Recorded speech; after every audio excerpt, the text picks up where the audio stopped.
Hello, good afternoon, good evening, and good morning, wherever you are watching us from.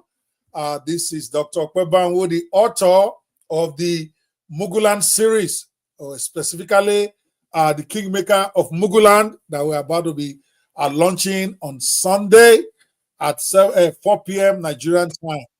And this show is to essentially sensitize you over the next few days as we count down to the amazing book that I'm going to be launching officially on the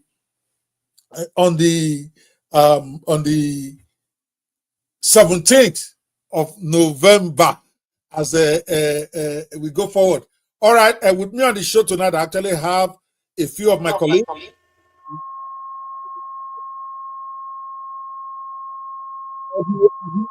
Yes, Stephen.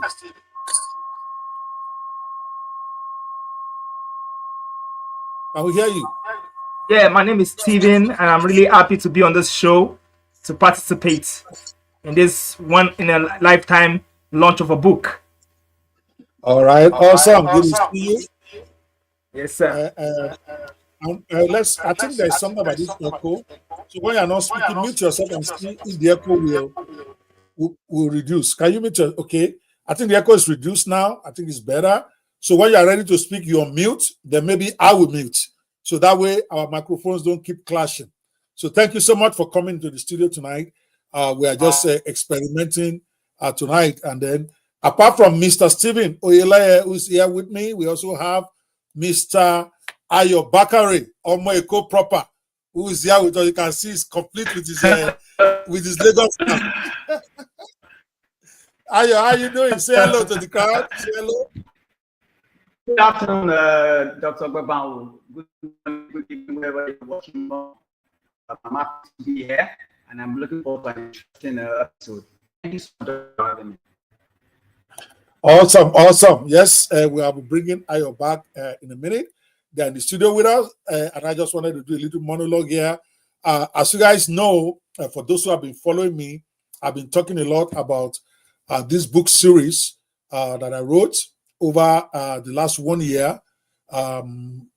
Just because I can, I've always had this vision about writing the history of Africa, especially even areas that I'm familiar with, in a fictional way, where one can actually take liberty with some of the facts without necessarily hurting anybody's feeling or calling anybody's name out, because many parts of our history, some of them are difficult to verify. In this day of social media, it's very difficult to separate a fact from fiction. Many times we see stuff on social media, we go with it, and then it turns out that it's not correct. So I felt that it might be a smarter way to still put these historical things in perspective without necessarily directly hurting anybody's feelings in case they feel that your facts are wrong. I had this in my head for years, but how to do it was a challenge because I need to do a lot of research to even be able to do the first volume. But finally, with some assistance of better research tools, today tools like Gemini, like ChatGPT, and many tools out there, it is faster to research your subject matter and then to put it together. So I was so excited to be able to do that. So I started writing this series. I called it the Chronicles of Muguland series, which is really a historical fiction about some of the more common themes happening in Africa.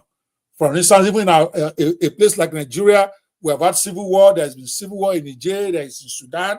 So I had a book that covers the civil war part of our African experience, and on like that. So I decided I'm going to launch the first one, at least to introduce the globe to this, my series. And because I'm also very excited about it, it's my very first published novel. Those who know me know that I'm a prolific writer. I've written many motivational books, many business books, many digital business books. In fact, it's not a matter of copying. Thank God for digital, for internet now. You can fact check anybody at any point in time. No matter how you fact check me right now, I have at least 50 books that is published on Amazon, that is published on Barnes & Noble. It's actually more than 100, about 103. but I claim 50 because when you Google, depending on where you are Googling it from, all of it may not come out. And you might say, oh, he said he wrote 100. I only saw 50. But I assure you, I've written at least 50 business. Some of them are Christian based. Some of them are general business based. Some of them are digital business based. But I've never really written a novel. And I was inspired to start writing novel by my daughter, who wrote her first novel at the age of 13. And then it occurred to me that there is nothing more liberating than operating in the realms of fiction, because you are not now limited in what you can say and how you can say it. It is novel. Those who can see themselves in it, they can wear the cap if it fits them, but they can't say you are talking about them, because there's so much in my head. There's so much feeling I have about this our continent, Africa, even my country, Nigeria, that really you can't just come out and start talking about without causing too much problem for yourself. So I was really excited to be able to find the realm of satire, the realm of historical fiction that is inspired by true events and all, almost in the tradition of the greatest of the greatest in the game, like Wole Soyinka or Chinua Achebe, Ngugi wa Thiong'o, and many all over Africa who have resorted into satire or historical fiction to be able to make commentary about what is going on around them. And that is what the Chronicles of Muguland is all about.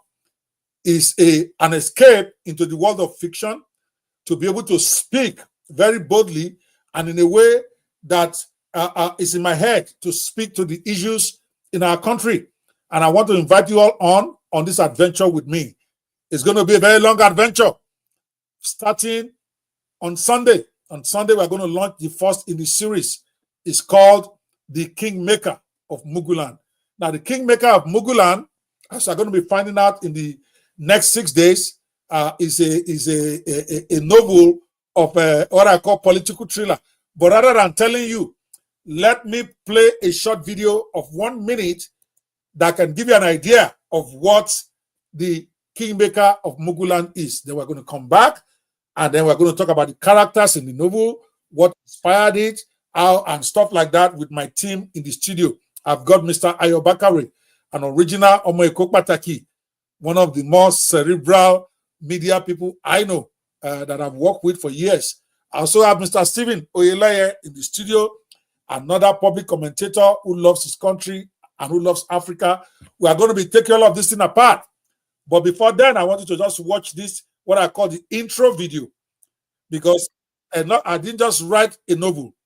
What I'm also doing is backing it up with some YouTube videos of each of the chapters. I'm going to come back and explain that later.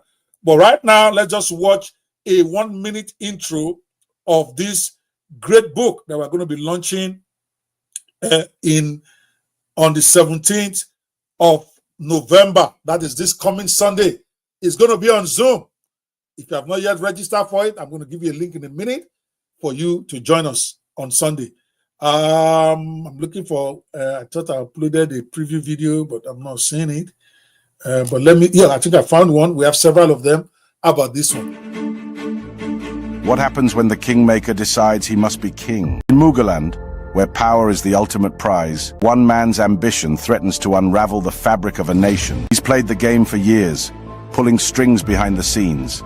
But now, the stakes are higher than ever.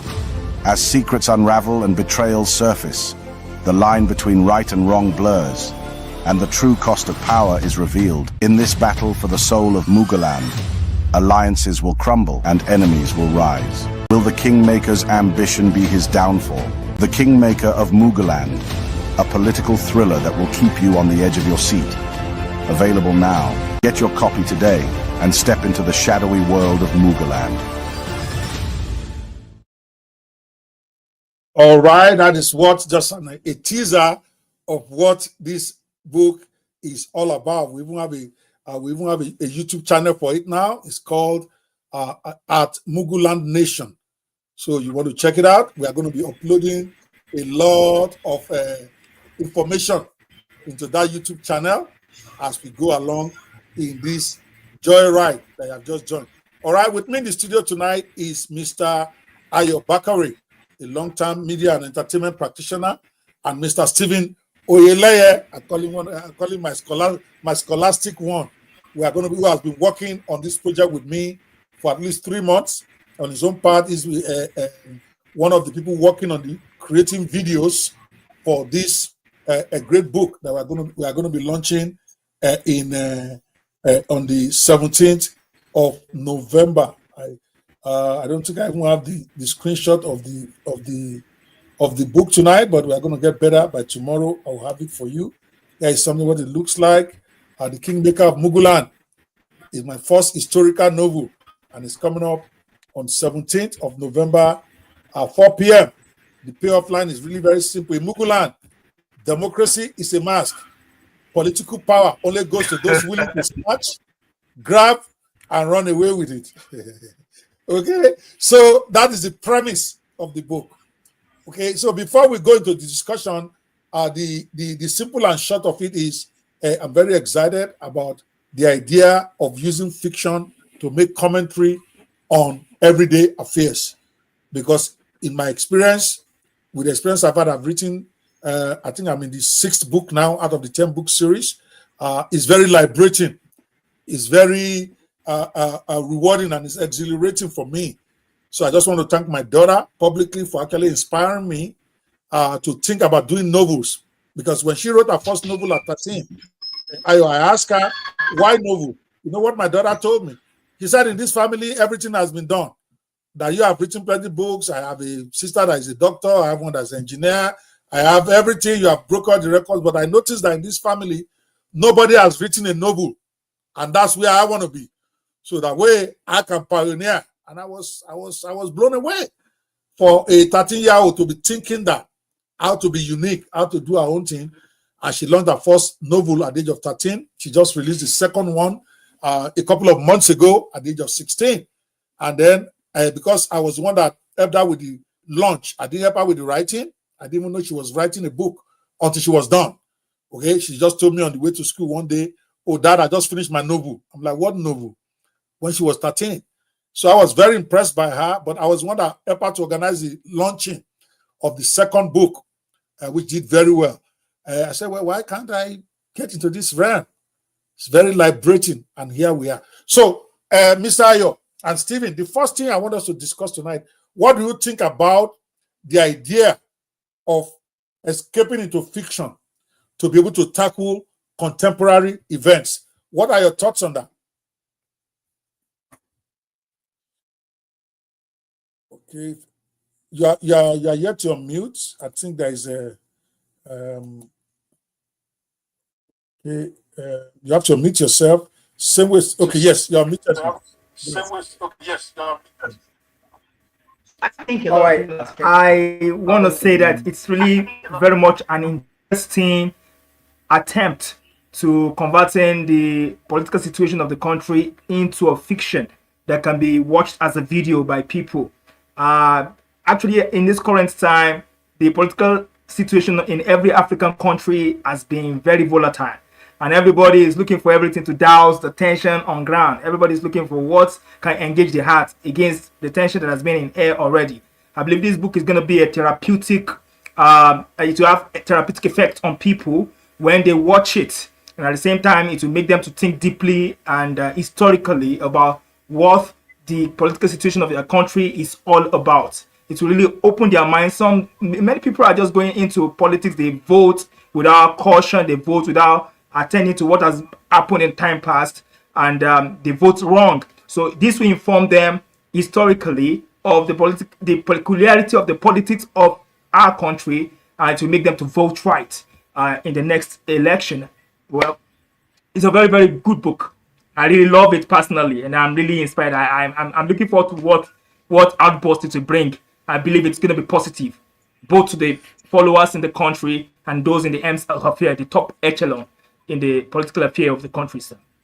Before you put me in trouble, this book is not really specifically about any specific country.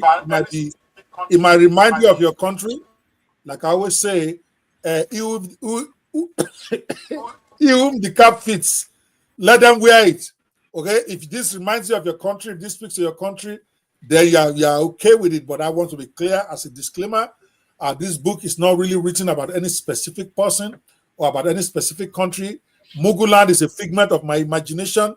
I don't even know how I came up with that name. It just dropped into my brain. I was thinking, what I wanted to create a fictional country where I can express some of the experiences that I had to go through personally as an observer who's watching Africa from both within and without. Obviously, I'm going to be partial to a lot of stuff happening in areas I know, but I want to be clear for legal purposes.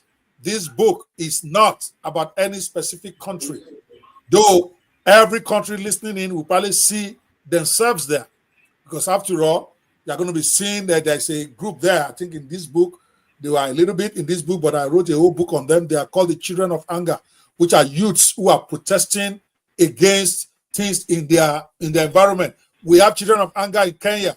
We have it in Sudan. We have it in South Africa. So, of course, every country reading it may assume that this one is about theirs, and you are free to do that. Because whatever name you call yourself is what the name will call you. My book is a work of historical fiction inspired by some true events I see all around me, all over the African continent. I just wanted to correct that, but you're right, to be able to see your country there, if that is what it looks like to you, you'll be explaining yourself to your countrymen later. Mr. Bakari, what do you think about the idea? Yeah. Yes. Dr. Well, I yes. think, first of all, the literary approach is quite interesting. For you to have a literary direction to try to explain some deeper political insights is something that is quite new. The generation of today are not willing to read anymore, especially intellectual books. But maybe when you come to them from a fiction point of view, they start seeing some insights and maybe awaken some political interest into what are the real key issues of our time. Issues of corruption being recycled, issues of political ideology over time, issues of political leadership, you understand? And this is what this book addresses. Issues of certain forms of political criminality that's been existing for over time, which without adding some level of seriousness to it, you will still be able to pick some key important issues that are very reflective of what still goes on to the society today in reality. But because it's a book of fiction, I feel it will receive a better level of acceptance, especially within a certain cadre of generation that are not really willing to dig into the library and dig deep. And when you have a book and so a political philosopher according to a web bound, nobody wants to read that. You know, and then when you have a name like the Kingmaker of Muguland, people are saying, what's the point writing about? Which kind of fiction is this? Are you kidding us or what? And then when you dive into the book, and then you find out that in as much as it is fiction, it actually touches on some very key political recurrent issues of our time. Issues that we sort of swept under the carpet or that nobody is willing to talk about because people don't want to add faces to names. And that is the reality of what we face. I think it's a nice space. I think it's a good direction, especially because it's graphic, so it even makes it more interesting. And then you have the audio version, so you know, even if you're lazy about reading, you listen, and then I'm sure you want to listen over and over and over again.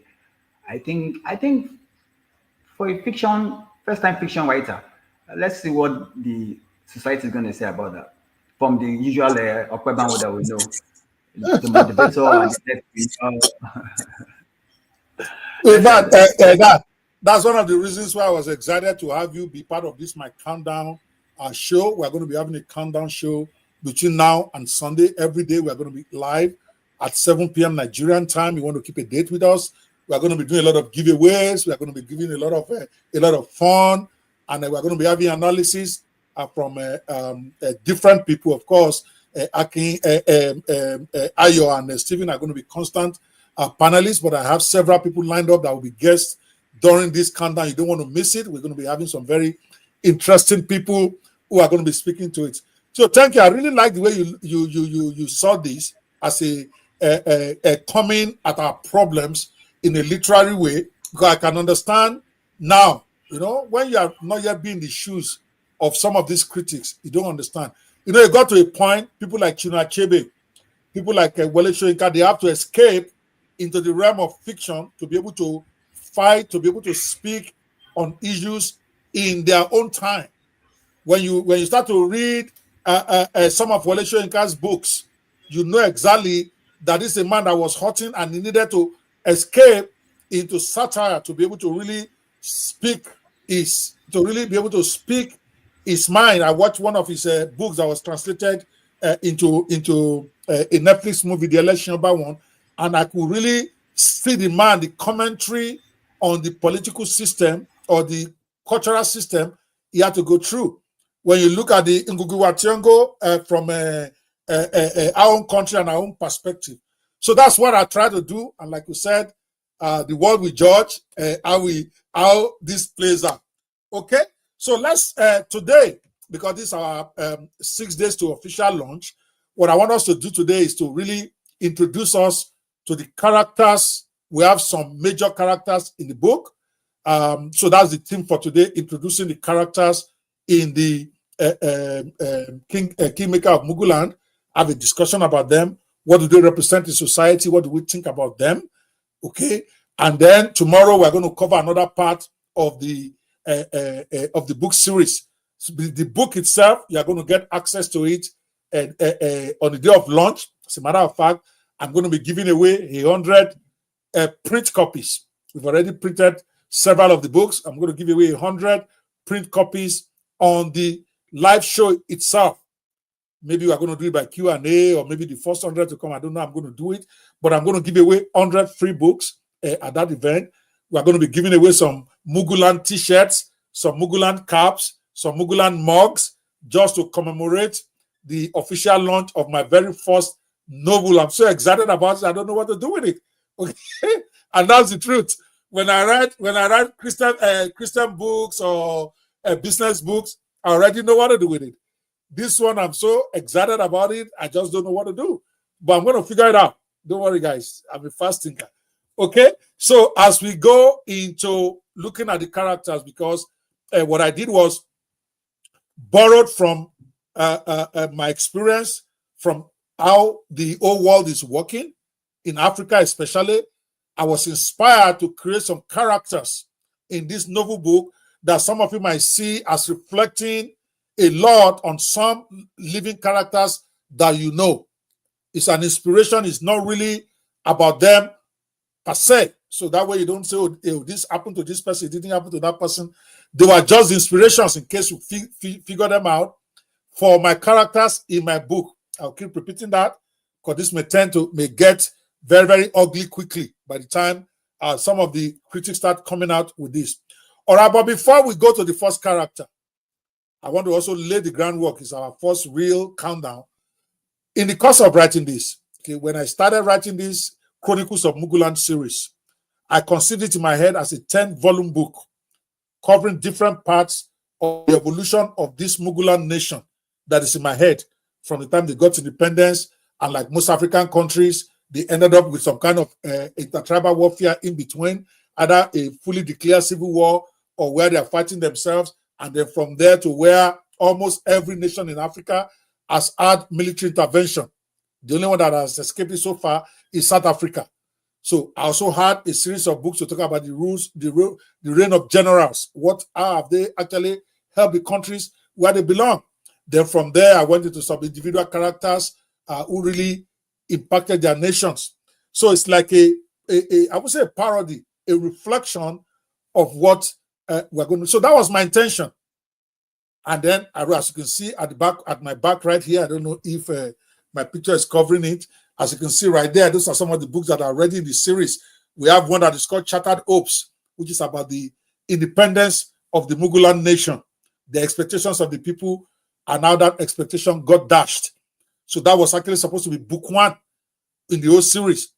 But I decided to start with the Kingmaker because it's more current than history of 50 years ago, 60 years ago.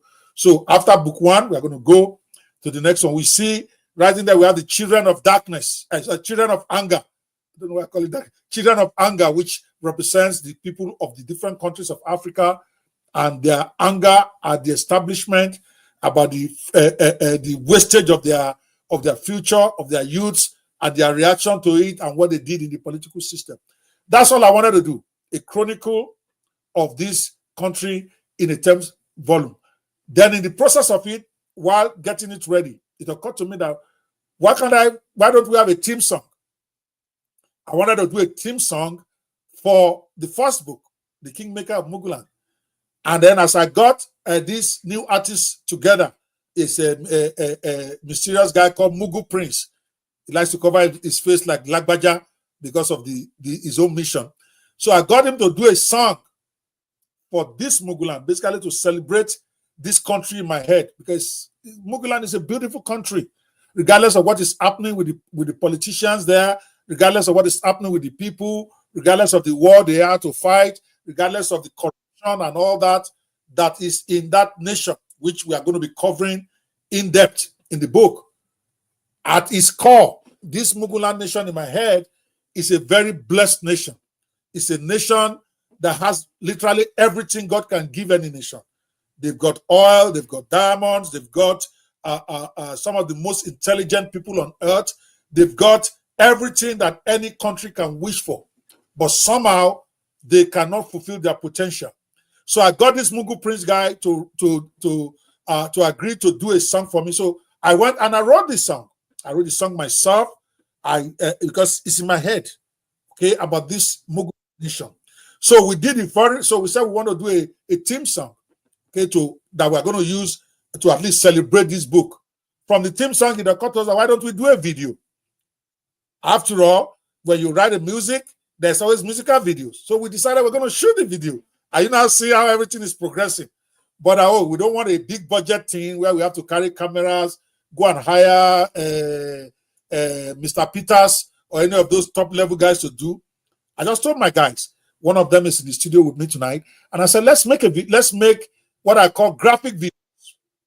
They're going to be musical videos, but they're going to be done with AI tools, where we use AI to generate the people, to generate the graphics as a way of celebrating this book. So we came up with the first song.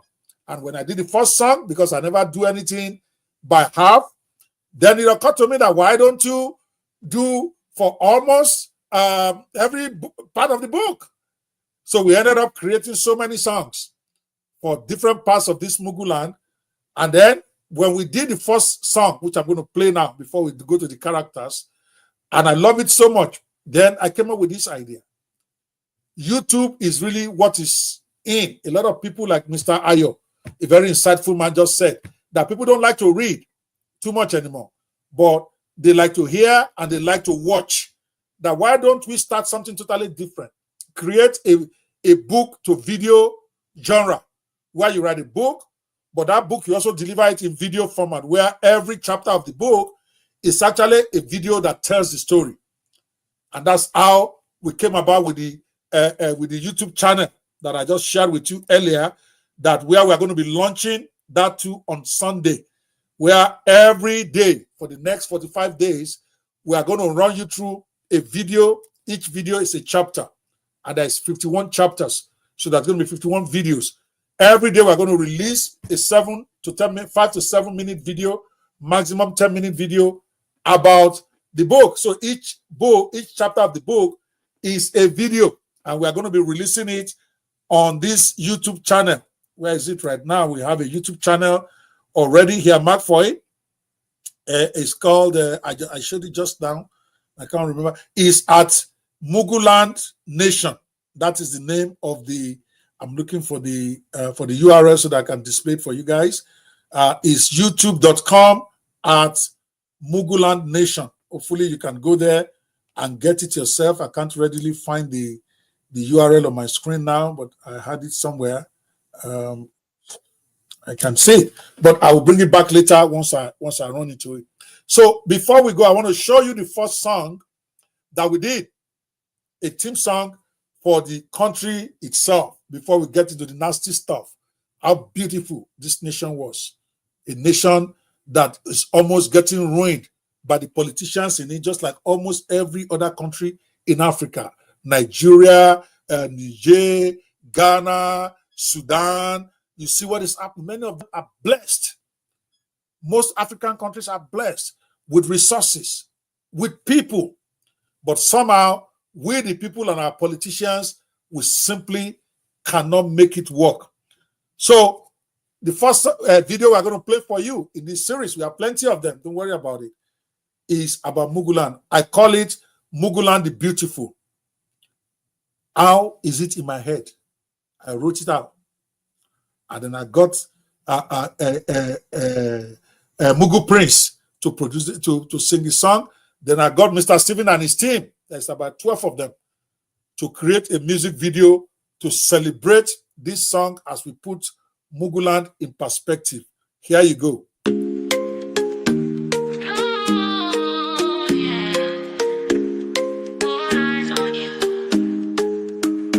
Muguland, beautiful, shining through the rain. From the mountains to the seas, we rise again. With our land so green and our hearts so true. Muguland, the beautiful, all eyes on you. From arable lands where the harvests grow wide, the envy of nations with blessings worldwide. Sunshine that warms us, no frostbite in sight. Our weather's a gift in the day and the night. Brains that amaze, and hearts full of fire. The world sees our talent, we rise even higher. We build and we shine, no challenge too tall. Mugulanders rise, we conquer it all. Muguland, beautiful, shining through the rain. From the mountains to the seas, we rise again. With our land so green and our hearts so true. Muguland, the beautiful, all eyes on you.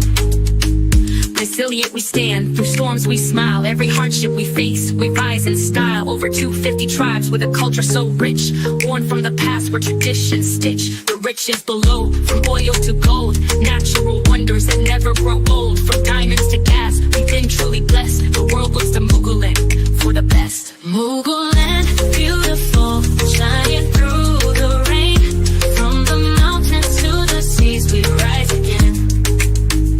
With our land so green and our hearts so true. Muguland, the beautiful, all eyes on you.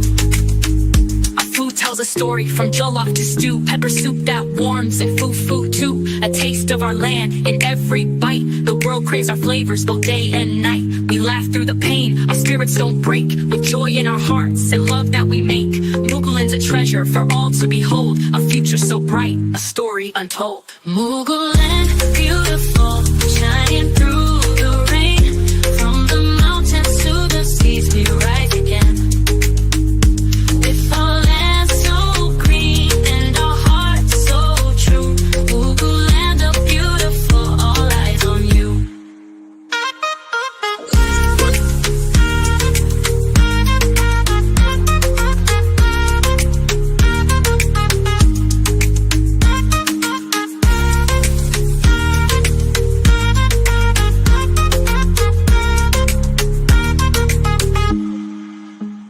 Muguland, the beautiful, shining through the rain.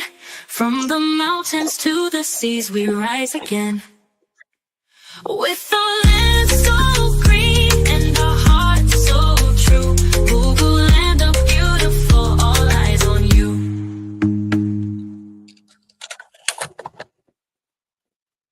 Okay. I was told that there is no sound to the song. Was that true? Wow. The audio didn't play? Wow. That's not good. I had the sound, sir. The audio didn't play? The audio played, I could hear the sound. Oh, okay, great. Okay. All righty. Mr. Ayo, what do you think? Let me start with you. What do you think about All right, what do you think of Mr. Muguland? Ayo, what do you think? Let me start with you. What do you think about what do you think? Oh, Mr. Ayo is gone. Oh, sorry about that. Yes, I know, sir, people struggle with the internet connection in Nigeria. Mr. Stephen, what do you think about Muguland as a nation? What do you think What about comes to your Muguland mind? as a nation? What comes to your mind? Well, Muguland is a very, very beautiful place, as you can see from the music video. A land that is filled with people that are strong, energetic, and exciting. People who are hardworking, smart, and people who ensure that they are contributing to the progress and build up of their country.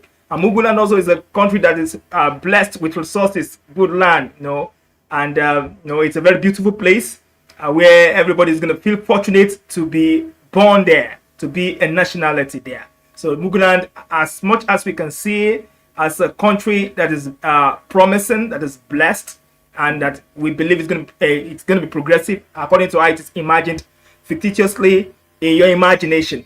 Also believe that it's a country that the politics of it also will be as much as that interesting. So Muguland is a very interesting place, and as we can see, I'm really excited seeing the musical video expressing everything about it.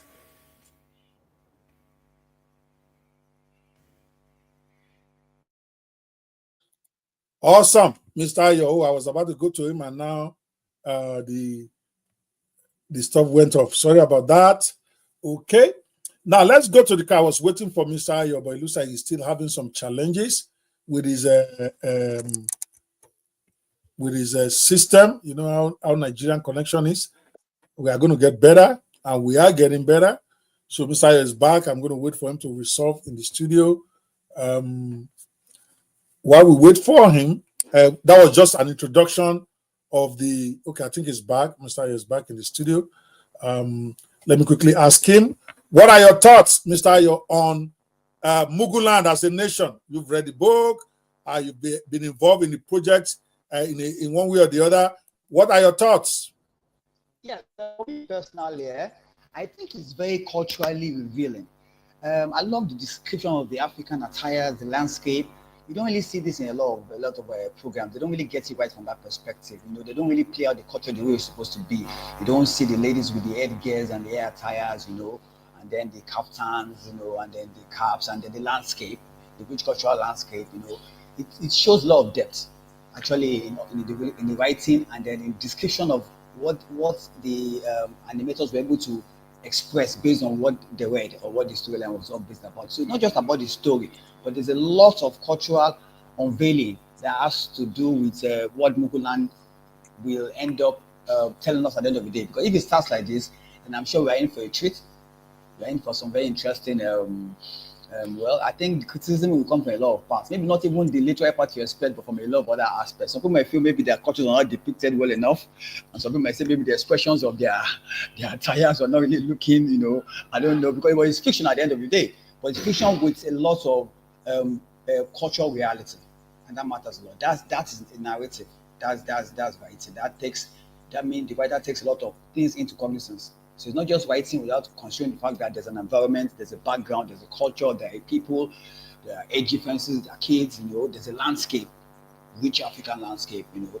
So I think there's so much about this story that, as I said, it's a series. So I think every chapter will keep on unveiling some just new, fantastic, interesting things.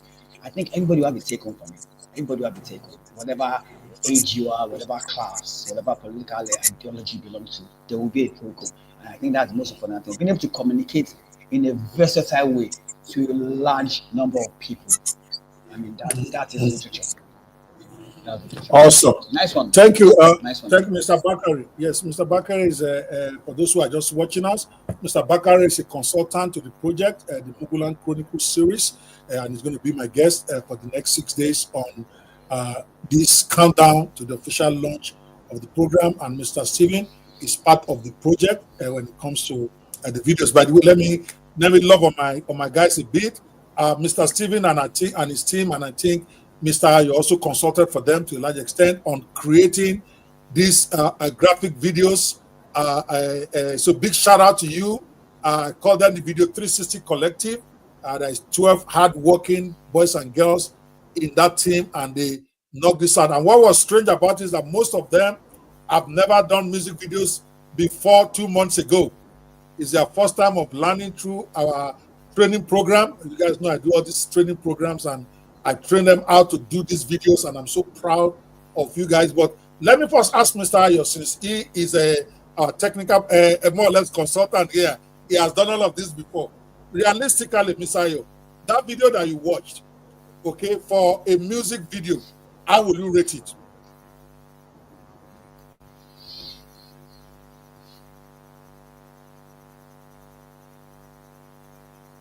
Can you hear me? I don't think he heard me. Yes. All right. Yeah, I can hear you. Did you hear me? Yes. All right, go ahead. Oh, I say oh my God, it's gone. It's gone again. All right. I have to tell him now from tomorrow, he needs to get a better connection, because I really love to have his feedback on some of this stuff. But as you guys can see, and for those of you might be out there, maybe you feel that you need people to help you do musical videos like this. They're very cost effective. They are done in the studio by my team. They are called Video 360 Collective. So if you like to, so you can contact us by tomorrow. Hopefully, I will have a link for you guys to contact them. They can make amazing videos for you for your music. But I wanted to get the take of Mr. Bakare, who is a professional himself in this business, what he thinks of that music video as a music video, even though we didn't have to carry camera and go to South Africa or do all those expensive stuff. The team, the Video 360 Collective, they did it in a studio. They did it on their system, their studio on the system, just using AI tools. And I wanted to get his take on what he thinks of that video as a music video, and whether this is something that people can benefit from. All right, Mr. Ayo, you are back here. Did you hear the question? Yes. I think there are a lot of doors being opened here. A lot of doors being opened, and I know that you're music and pursue yourself. It's not been fashionable to have musical videos from this kind of perspective. So it's something new. It's something new. It's something revealing that we need to look at and exactly see how people react to it in terms of impact. Because there's more focus on the audio than on the characters than what you have today, whereby there's a lot of shift from the substance of the music to the razzmatazz of the cars and the dancings and the actors. So this is a different vibe. I really don't know what to say here, but I think I will just watch how it unfolds. I want to see whether we're going to have competition or other people coming in to say, okay, let me do this too, and this looks more interesting than what we had before, or let's take away too much razzmatazz about video shows and let's focus on what it is. But I think graphics is the future, and it's coming up strong. And I think a lot of people are imbibing it. I think it has come to stay. And let me see how many people will join this bandwagon with you on this new musical journey you've once created again, in addition to the fiction. You know, I'm a trailblazer. I like to try new things. But like you said, I know. You are right there with me all along. We worked together for years. He actually used to be my director. But he's my director on this crazy stuff. So don't throw me under the bus now. Now me and you did this thing together. So we like to create things. So you hit it on the money, Ayo. Okay. I actually got frustrated or feel a little bit frustrated that when you are watching a musical video, you are not being allowed to focus on the lyrics, which is really the heartbeat of a song. That's what makes you think, that's what transforms you, not the sound. But when you watch most musical videos now, you're just seeing a lot of girls who are shaking their bum bum, beautiful cars, nice cars, and all that, but that is not letting you really appreciate the lyrics.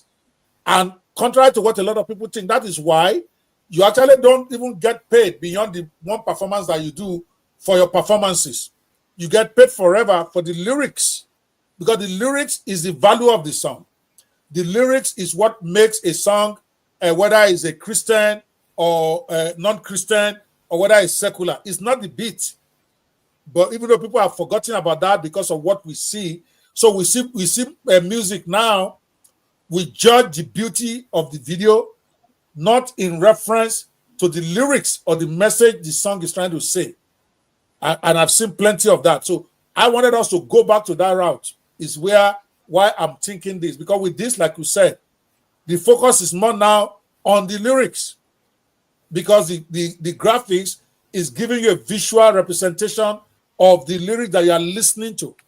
That's why you could notice the headgear, the traditional stuff and all that, because that is Muguland we're trying to express. So I hope it catches on, but if it doesn't, I'm going to do this for a while. I'm having fun. You know that. I'm having fun doing this, okay? All right. Ayo, are you still there? Yeah, I'm with you. Okay. All right, let's go to the characters now. The Kingmaker of Muguland is full of some interesting characters that some of us will resonate with. Some of them you'll be wondering, who is this? Maybe it's not even somebody from your country, or maybe the character is not inspired by somebody from your country. But every one of these characters, somehow, something always inspires something. So they make up this richness of this book called The Kingmaker of Muguland. But let's look at one of the characters I'm going to play a character for you. I'm not going to ask you to do a guesswork now. That's not the day for today. We do that one at the lunch. What does that character speak to you as far as the overall context of the song? Of course, we have a lead character in the book, Chief Bisola Eleni. I'm not going to play his own now. Maybe we do towards the end. Let's start with some other character. Let me see what I got in the studio. We did a short video of practically all the major characters in the video. So when I play the video, Ayo and Steven, you're going to tell me, who does this kind of character remind you of? Like I said, this is not necessarily a specific person, but everywhere in Africa, hopefully I'm going to try to get some Ghanaians here and maybe some South Africans for some of these episodes, so they can tell me who does this inspire or who does this remind them of in their country.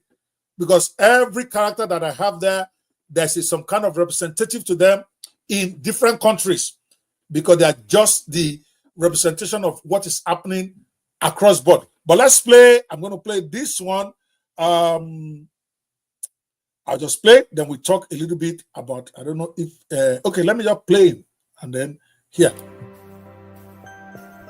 Introducing Chief OKM Abisowo of the Kingmaker of Muguland, the people's hope and tragic martyr.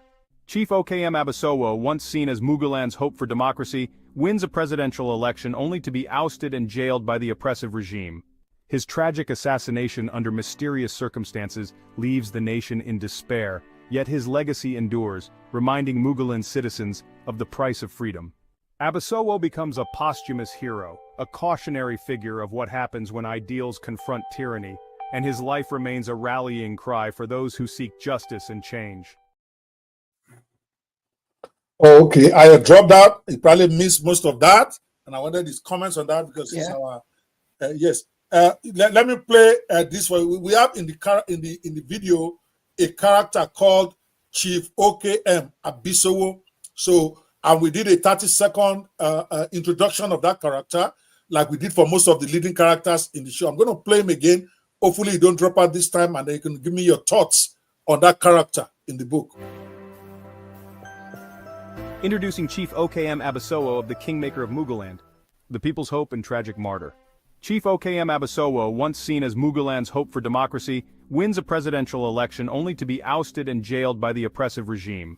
His tragic assassination under mysterious circumstances leaves the nation in despair, yet his legacy endures, reminding Muguland's citizens of the price of freedom.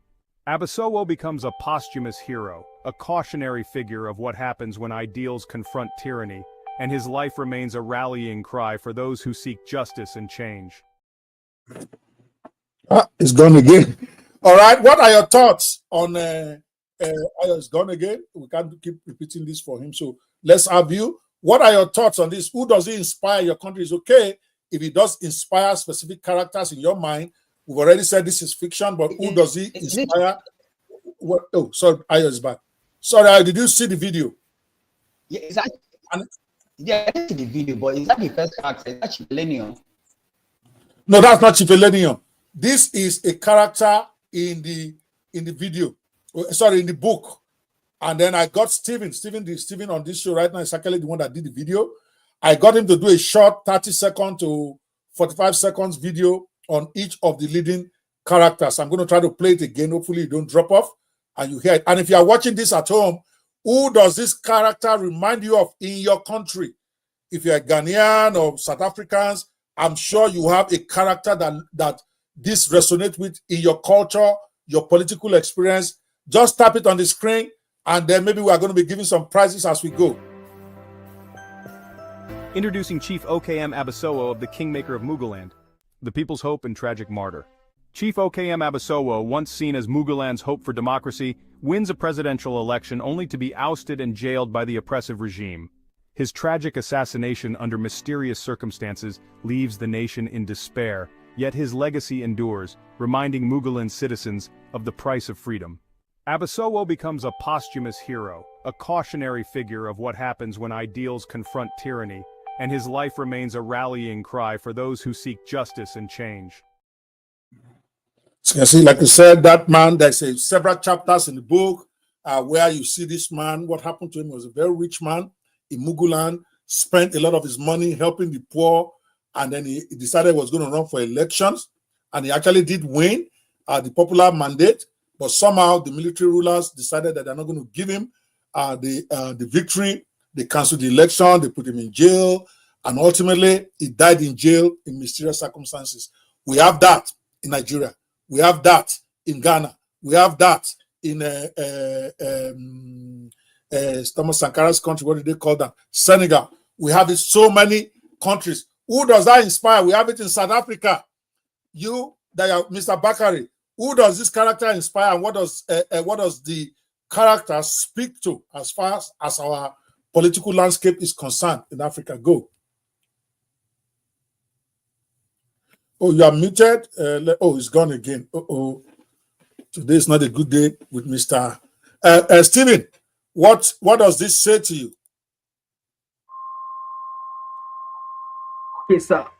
The character reminds me of every politician in different African countries who have fought for democracy and were assassinated in the process by those who are in power, who can control things to their own personal interest. Those who see these politicians who are fighting for the masses and for the people as threats to their own personal agenda.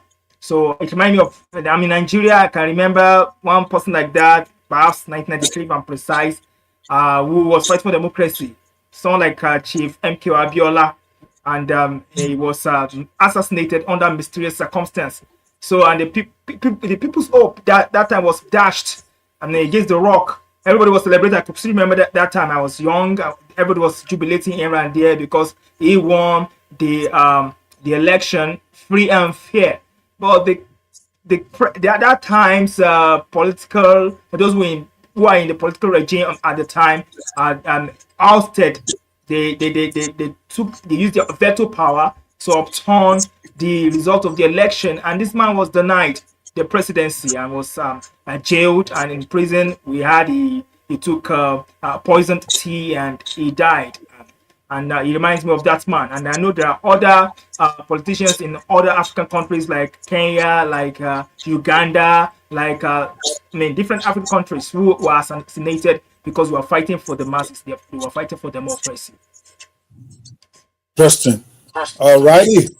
Mr. Bakari, if you are there, what's your take on on this? All right, it keeps going back and forth. We have to keep this moving. Yes. So, in fact, you hit it on the money. I was also a little bit older myself. I was already an adult when this happened.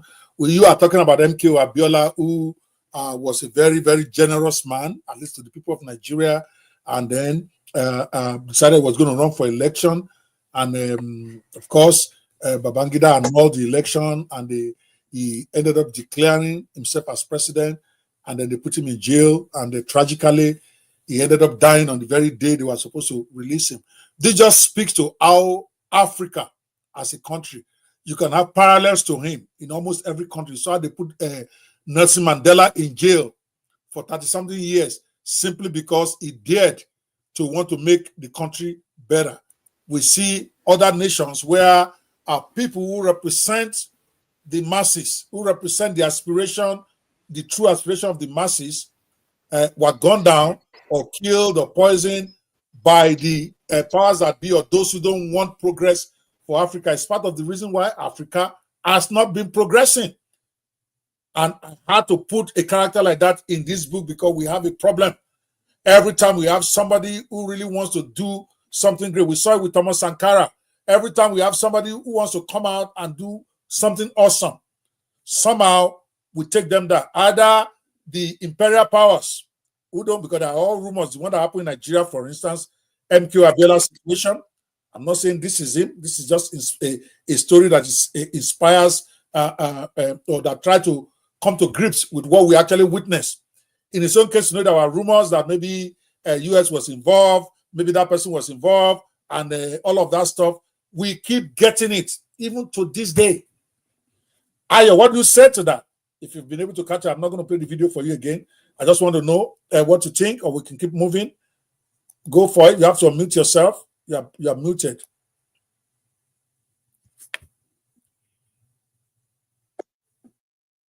Okay, no, you are still you should be unmuted now. I see it on mute. So why are you still? Can you say something? Hello. Okay.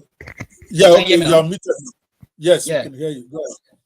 Yes. Yes. Okay. Fantastic.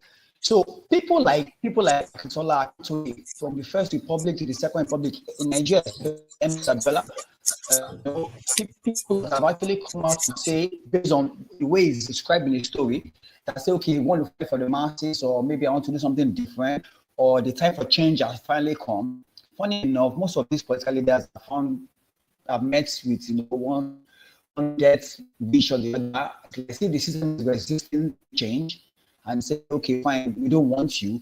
Or it's as if you do not play a certain kind of political game in Nigeria, you don't get there. Although it's fiction, but it speaks to the reality of what happens in our time. All over Africa, from the days of the Parapan movements, when leaders come out to want to create a level of change, the system sort of resists that level of change, as if the political ideology does not really change. So it's a strong message, really, the kind of political acceptance that we are looking for as a people. That's another thing. There's a difference between being available and then the masses themselves being willing to politically accept a certain type of political ideology that is trying to bring a change to the system, while most people are resisting that change, while some people want it. So there's always a dichotomy between people that want this and people that want the system to be the way it is. And therefore, these men find themselves in such positions. These men always find themselves between the devil and the blue sea. The people want us to be there, but the system doesn't want the change people are looking for. And these are the kind of people that this particular character exemplifies. 100%. Thank you so much for Ayo. At least he put that one in there before he got kicked out of the studio. Again, he's going to be back. For those of you watching us at home, we just want to remind you we are basically doing a countdown for my very first novel. My very first published novel is called The Kingmaker of Muguland, a novel of political intrigue about what we see every day in Africa. I want to encourage you to join me for the official launch of this book happening on Sunday, 7 p.m. at 4 p.m. Nigerian time, 4 p.m. West African time. You can register right now by going to kingmakerofmuguland.com/launch and position yourself to get a free book. We're going to be giving away 100 free printed copies of that book. We are going to be giving away t-shirts. We are going to be giving away caps for Muguland because I created this whole country in my head. Maybe I should call myself the president of Muguland since I create the country.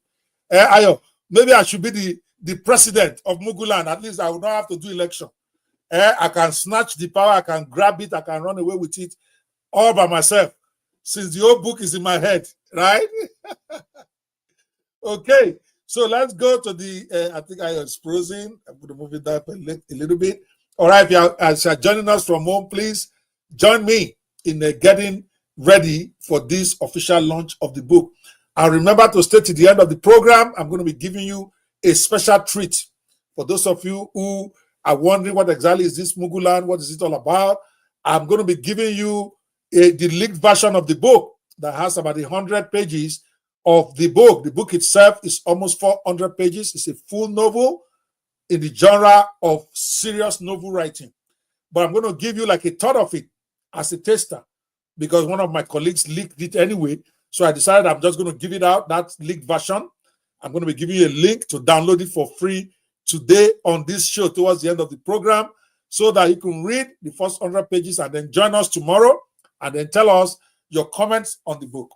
And if you are watching this, I see on this particular screen I'm watching, there's 52 people live. We are live in about 5 or 6 different channels on YouTube, on Facebook right now. We're also live on YouTube on about 4 channels. So different people are watching from everywhere. But if you make a comment, more than likely, I'm able to see it in the studio. So if you have something to say, you have a comment, you want to say something, just put it in there in the chat, and I'll be more than happy to put it on the screen for you. Okay? So moving forward, today is the day we wanted to introduce some of the unforgettable characters in the book. And I have with me in the studio, Mr. Stephen Oyeleye and Mr. Ayo Bakari as consultants on this program.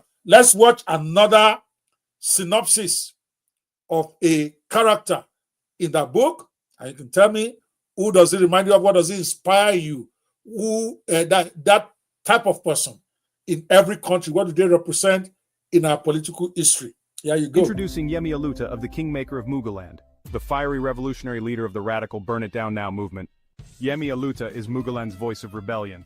His charisma, radical ideas, and unfiltered speeches resonate with a youth population exhausted by years of corruption and injustice. Aluta is willing to break every rule to bring change, clashing with Bisola and Muguland's political elite. His fight isn't just with individuals, it's against a system. But Aluta's extremist tactics often divide his supporters, alienating those who fear the chaos he promises.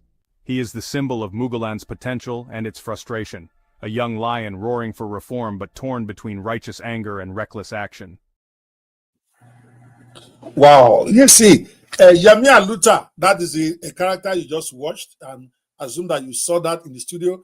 For those of you watching at home, Yemi Aluta is an archetype of that in every country, especially a place like Nigeria, a place like Kenya, that type of person that just decides, I'm going to protest until I die. That they're just tired of what the country is all about. They're tired of what is going on, and they do not mind putting themselves on the line. But sometimes in putting themselves on the line, they also risk creating chaos in the nation because they are a little bit extreme in their views. They're not compromising anything, and yet when things are so bad, sometimes being able to create a middle ground might be the best way to go rather than ultimate chaos. But there are people like that who say, we want this thing to go down now, shut it down. And who can blame them? Because many of them now believe the country, the system is irredeemable. We have to break it all down, then rebuild from there. So that is the kind of person that Yemi Aluta in my book represent. And we can see that in almost every country that is living under the burden of corrupt leadership, bad government. And I love that character a lot. You're going to be seeing a lot of that Yemi Aluta character. What do you think, Stephen, about Yemi Aluta as a character in this book? Yes, sir. Yemi Aluta reminds me of revolutionary political figures who are fighting radically against the system of corrupt leaders in African countries. Yemi Aluta is a representation of everyone who can go radical, both positively and negatively, to impact the political landscape, to ensuring that those in power, the power that be, can ensure that they do what is the bidding of the masses. Yemi Aluta, well, sometimes he can come with comments. He's a very intelligent personality who also has this, what do I call it, violent approach sometimes to issues, which may make one to find it difficult to differentiate between if it's going for actual peace or it's going for violence. But Yemi Aluta reminds me of Omoyele Sowore in Nigeria. He's a very strong activist. He goes here and there, and sometimes when I see him on the TV, I say, wow, this man speaks the truth. I mean, he speaks the truth to power that be. He's very bold, confident. He doesn't fear anybody. And as a matter of fact, on many occasions, he has been imprisoned, and he doesn't fear for his life. So I love a guy like that. And in some other African countries, someone like Lamin Senghor in Senegalese. He's a political and independent activist in Senghor. He was a key figure in the African diaspora struggle for equality and justice. That is in Senegal. That's another person. His name is Lamin. You can make research on that kind of a person. Lamin Senghor. That's his name. That's why I can pronounce it best. It's a representation. It's a similar traits that Omoyele Sowore, or the fictitious character in Muguland, who is Yemi Aluta. He has that trait. So he fights for the peace of the country. But though sometimes while he uses his intellectual approach, it gets mixed up with violence, because most of the youth knows that he's fighting for them, and so youth can have their movement infiltrated by bandits, infiltrated by thugs, and disrupt the whole thing at the end of the day. But Yemi Aluta has been a revolutionary figure, and in that book, and is a representation of what happens in every other African countries especially somewhere like Nigeria, where we have somebody like Omoyele Sowore. I don't think there's a second to him here who is fighting for justice and equality in the countries. Yeah, you're correct. You're right on the money. Let me meet you. Okay. Yeah, you're right on the money because every country is striving to be free of corruption, trying to move forward. They always have a character like Yemi Aluta. And you're right. We have our own in Nigeria. We have Omoyele Sowore, who has decided that we die here as far as changing the politics of Nigeria is concerned. But it's not alone. There are many like him. There is Aisha Yesupus of this world, okay, who have made up their mind that we are going down with these guys who will talk, who will shout, who will mobilize, who will riot, who will protest, who will do what they have to do to try to get rid of the corrupt government. And they play their own part. And this character plays a major part in this book, as you will be seeing. For those of you who get this book after it goes live on Sunday, I want to encourage you, get ready. I'm going to be giving a special deal that will blow your mind away on how to get it. This is not a book we're doing just to make money. I want it to be a cautionary book, a book that will memorialize some of our experiences in Africa, because over time people tend to rewrite history. But this is contemporary history that we are writing as we are going. So that way people can debate it, and all the issues about it, people can put it on the record. Those who agree, those who disagree, they can put it on the record for posterity. So I really like Yemi Aluta a lot, because you know Aluta is people just like to protest. You know, Yemi Aluta, before you talk, the man is out there and he's been doing it. The gentleman in this novel did it right. You're going to see him in his full colors when you get the book.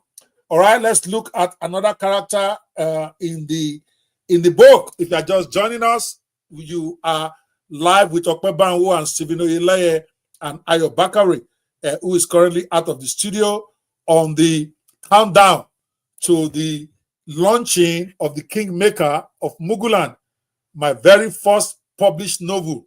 I'm so excited about it. After writing dozens and dozens of motivational books, business books, Christian books, I finally got published a novel, and I can't be more excited. So we are launching it on Sunday at 4 p.m. Nigerian time. If you have not yet registered for the launch, here is the link again: kingmakerofmuguland.com/launch. All you do is just put your name and your email, and when you do that, you are going to get a special present from me. Like I've been explaining, we are going to send you the first 110 pages of the book for free. The book itself, like I said, is not your small novel. This is the book right here. You can see that it's a full-blown novel. When I go, I don't go small. Anybody who knows me knows that I'm a go big or go home guy. So the book is ready, is live, and we already have hundreds, if not thousands of it in Nigeria already. So when you sign up today to be at that launch, kingmakerofmuguland.com/launch, tap it on your browser and register today. You are going to get the first 100 pages. How many pages is the book? As you can see right now, it's 375 pages. Okay, you are going to get the first 100 pages, like a third of the book. I'm giving it to you for free so that you can read it and then decide for yourself whether this is a book you need to get. It's my very first novel. It's going to be a memento. I'm going to start releasing novels after novel on different things, but this is the first cut. This is my first tag into the game. This is my first entrance into the world of fiction. And you know when I come big. You know what? If you don't know what that means, forget about it. So now I'm starting to get nasty. All right, you want to go get your copy of the book, Mr. Ayo. You keep going in and out. We have to figure out to make sure that this doesn't happen. No, the world is waiting for you. All right, we just showed the video of another character in the book. I'm going to play one more time. If you are watching this at home, all right, I want you to make a comment wherever you are watching it, who this character reminded you of in your country. I know that some Ghanaians are watching us, some South Africans are watching us, many people watching us right now, and Nigerians also. So as we play this character called Yemi Aluta in the book, I want you to post on the screen, who does this person remind you of the most in your own experience in your country? Almost every African country is got a character like Yemi Aluta, who just will not agree for the system, who believes that everything needs to come down before we can build it. Here it comes again. It's only 30 seconds. Enjoy. Introducing Yemi Aluta of the Kingmaker of Muguland, the fiery revolutionary leader of the radical Burn It Down Now movement. Yemi Aluta is Muguland's voice of rebellion. His charisma, radical ideas, and unfiltered speeches resonate with a youth population exhausted by years of corruption and injustice. Aluta is willing to break every rule to bring change, clashing with Bisola and Muguland's political elite. His fight isn't just with individuals, it's against a system. But Aluta's extremist tactics often divide his supporters, alienating those who fear the chaos he promises. He is the symbol of Muguland's potential and its frustration, a young lion roaring for reform but torn between righteous anger and reckless action. Yes, who does that remind you of, and what does that kind of person represent in the African context of political struggle? Go for it.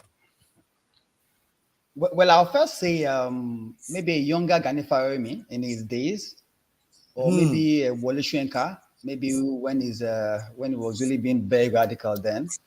You know, I think the people that challenge the system in such a way that not necessarily because they just want change, but necessarily because they might want a better society, or they feel maybe some parts of the country is being disenfranchised, and they feel there's a need for them to call out the leaders and say, no, this cannot go on.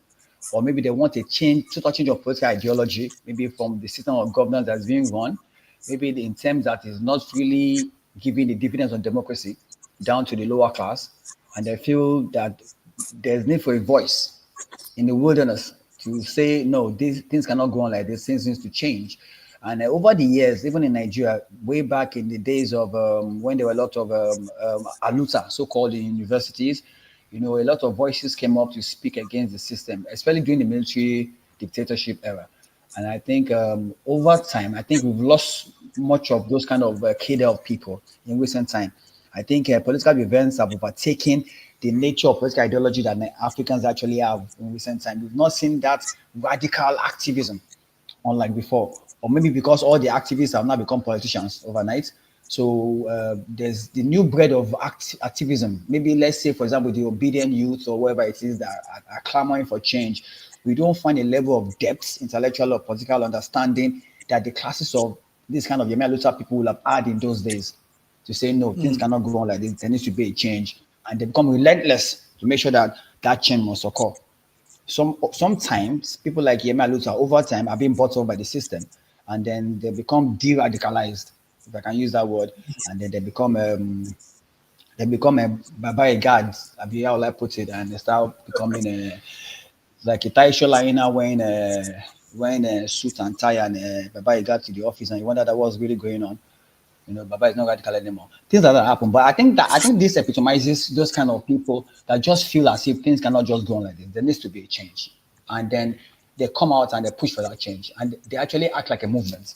You understand? And I don't know if such influences still exist today, but that would be my pick generally from the character. But well personified. Awesome.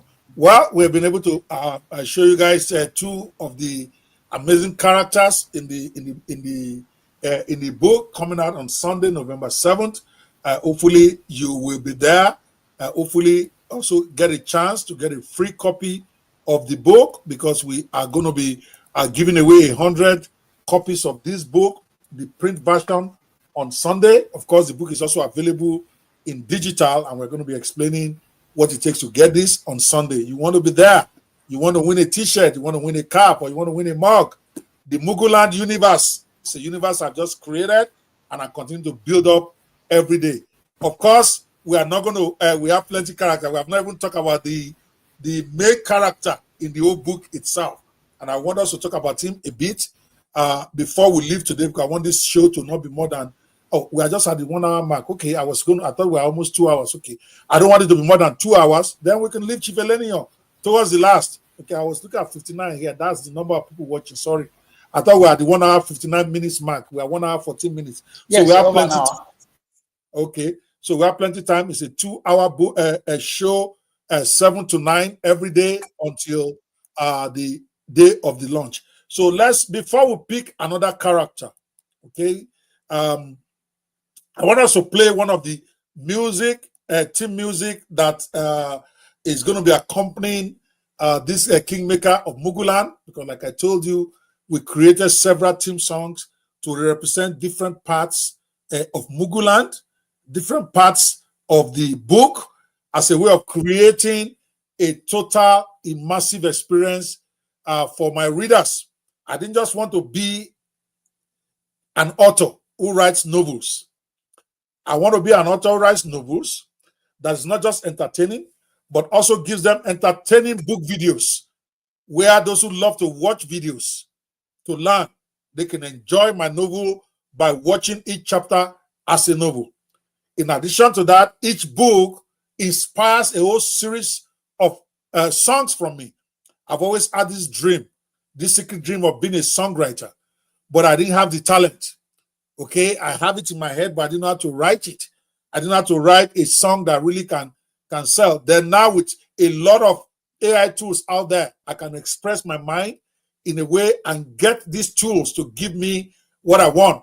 All of a sudden, I'm discovering now that I really, really, really, really love writing songs. They inspire me because songs allow me to speak about how I feel about the situation.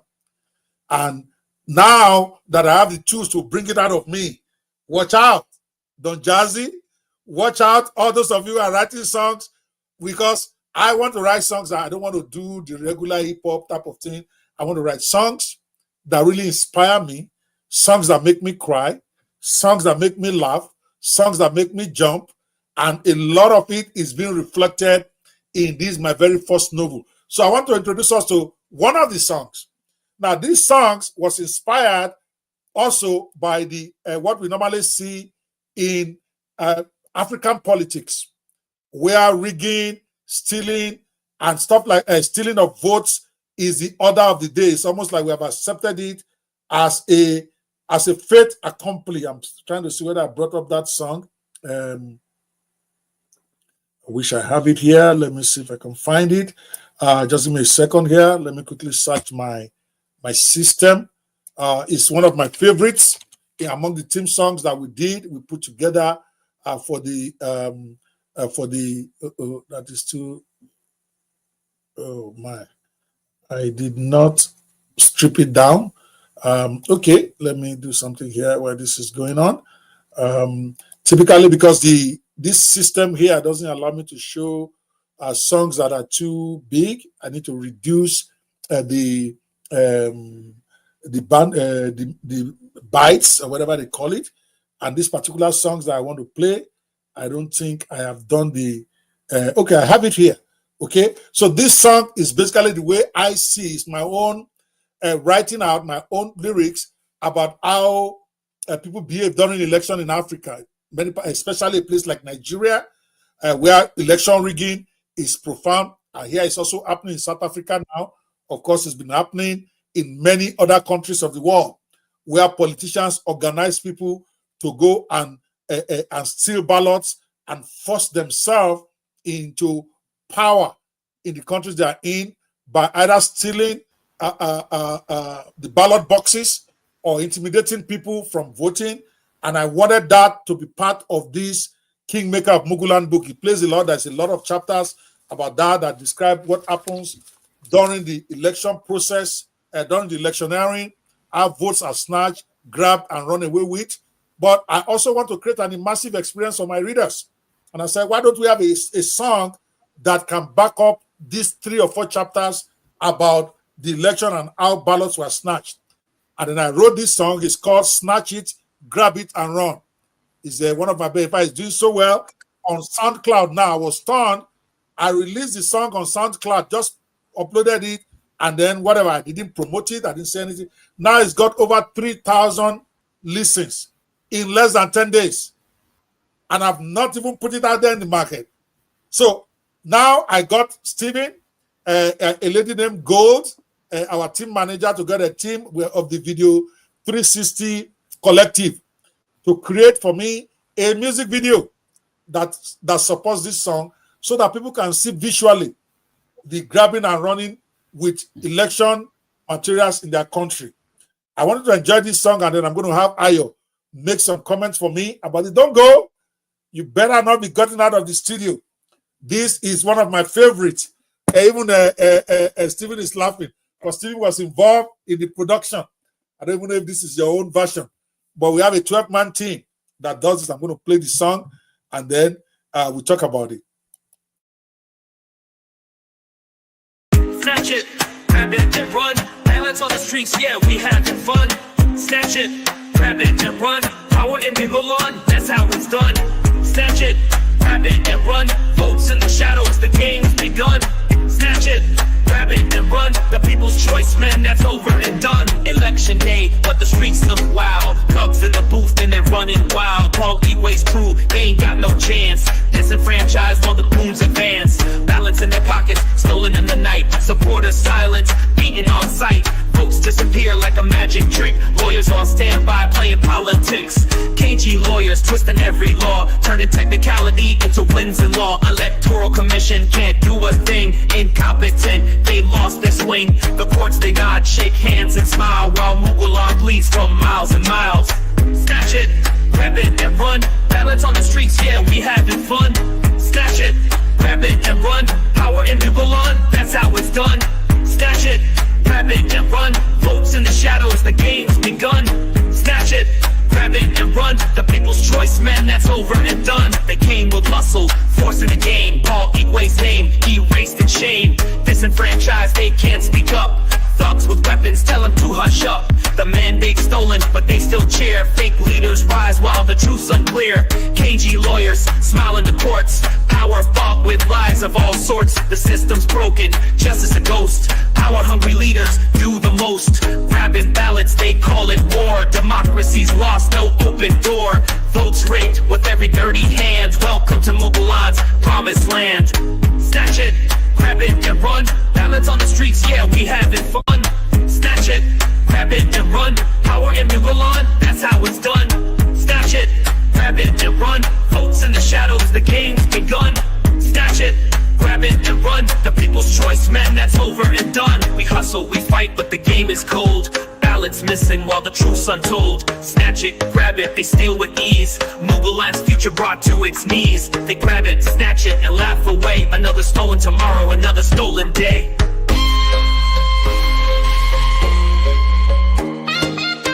Snatch it, grab it and run. Balance on the streets, yeah, we having fun. Snatch it, grab it and run. Power in Muguland, that's how it's done.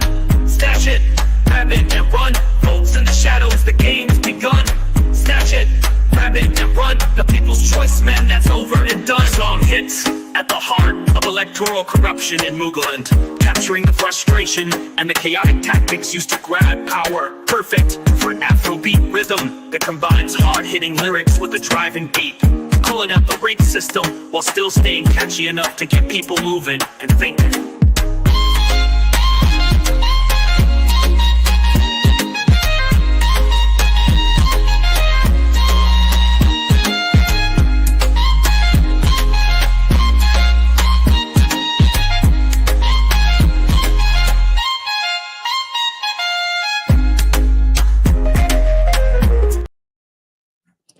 Oh, okay. That was even your production.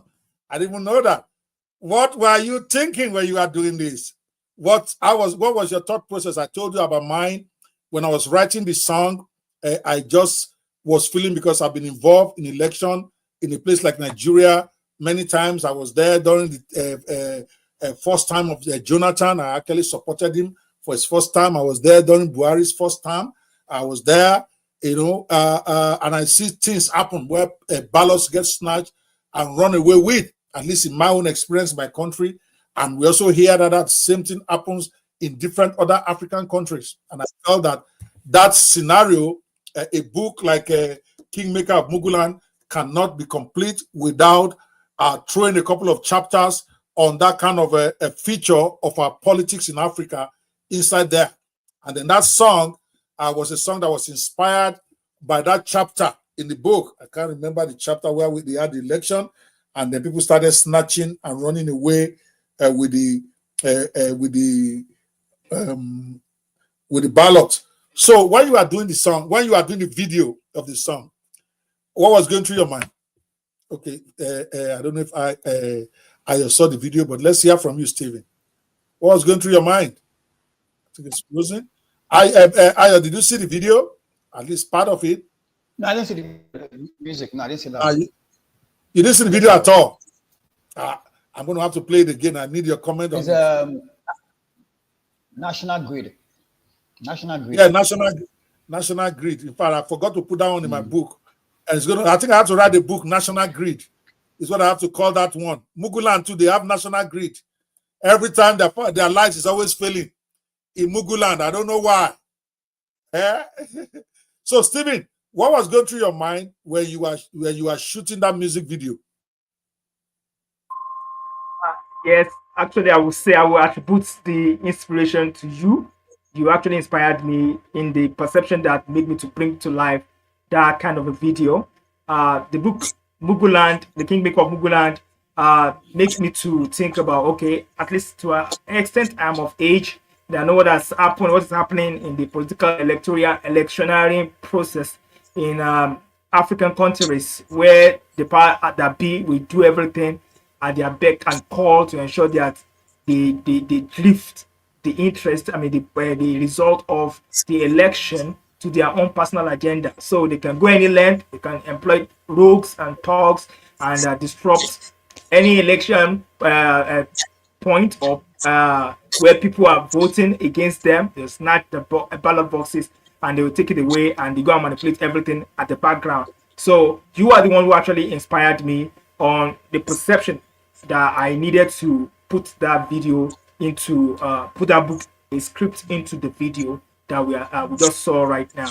So well, in Nigeria, I've had of several occasions where some thugs just barge into a polling unit and carry away or even maim people, kill some people, and take away ballot boxes, all because they realize that polling unit is not favoring them. So they can do anything, they can want anything, and I can see that happen in Nigeria too. That is even prevalent in our country, Nigeria. I wonder why it's just the book is just reflecting, the peculiarity of the political situation in my country. That book, while it is a fiction, it's really one interesting thing about it is that it is reflecting the political reality of my own country, and I'm really very happy to be part of that project. And I believe people also who are watching it also really relate it to what is going on in their different countries, maybe Ghana, maybe Kenya, maybe Uganda, or any African country that they have a similar situation. So you are the one who actually inspired me, and I give the credit to you. Thank you so much for making me to be part of this team. Thank you so much. All right, that's our music video producer for the Grab It, Snatch It and Run. I love that song so much. I'm going to play it again for those of you at home. Tell me, what does that song inspire you? What kind of a PTSD were you having when you listen to this song? Because those of us, especially those who have gone to vote in their country, just tell me one word that brings to your mind when you watch Snatch It, Grab It, and Run. I'm going to play this song one more time because it's one of my favorites out of the 20 different songs that we did for this project that I'm so excited about. Where is it? It's always running away when I look for it. Here is it. Mr. Bakari, pay attention now. Hopefully you can hear it this time. I'm here. Snatch it, grab it and run. Violence on the streets, yeah, we having fun. Snatch it, grab it and run. Power in Muguland, that's how it's done. Snatch it, grab it and run. Votes in the shadows, the game's begun. Snatch it, grab it and run. The people's choice, man, that's over and done. Election day, but the streets look wild. Thugs in the booth and they're running wild. Quality waste crew, they ain't got no chance. Disenfranchised while the goons advance. Balance in their pockets, stolen in the night. Supporters silent, beaten on sight. Votes disappear like a magic trick. Lawyers on standby playing politics. KG lawyers twisting every law, turning technicality into wins in law. Electoral commission can't do a thing. Incompetent, they swing. The courts they nod, shake hands and smile while Muguland bleeds from miles and miles. Snatch it, grab it and run. Balance on the streets, yeah, we having fun. Snatch it, grab it and run. Power in Muguland, that's how it's done. Snatch it, grab it and run. Votes in the shadows, the game's begun. Snatch it, grab it and run. The people's choice, man, that's over and done. They came with muscle, forcing the game. Paul Igwe's name, erased in shame. Disenfranchised, they can't speak up. Thugs with weapons tell them to hush up. The mandate stolen, but they still cheer. Fake leaders rise while the truth's unclear. Cagey lawyers smile in the courts. Power bought with lies of all sorts. The system's broken, justice a ghost. Power-hungry leaders do the most. Grabbing ballots, they call it war. Democracy's lost, no open door. Votes rigged with every dirty hand. Welcome to Muguland's promised land. Snatch it, grab it and run. Balance on the streets, yeah, we having fun. Snatch it, grab it and run. Power in Muguland, that's how it's done. Snatch it, grab it and run. Votes in the shadows, the game's begun. Snatch it, grab it and run. The people's choice, man, that's over and done. We hustle, we fight, but the game is cold. Ballots missing while the truth's untold. Snatch it, grab it, they steal with ease. Muguland's future brought to its knees. They grab it, snatch it, and laugh away. Another stolen tomorrow, another stolen day.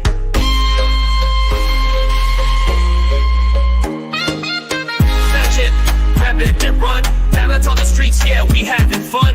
Snatch it, grab it and run. Power in Muguland, that's how it's done. Snatch it, grab it and run. Votes in the shadows, the game's begun.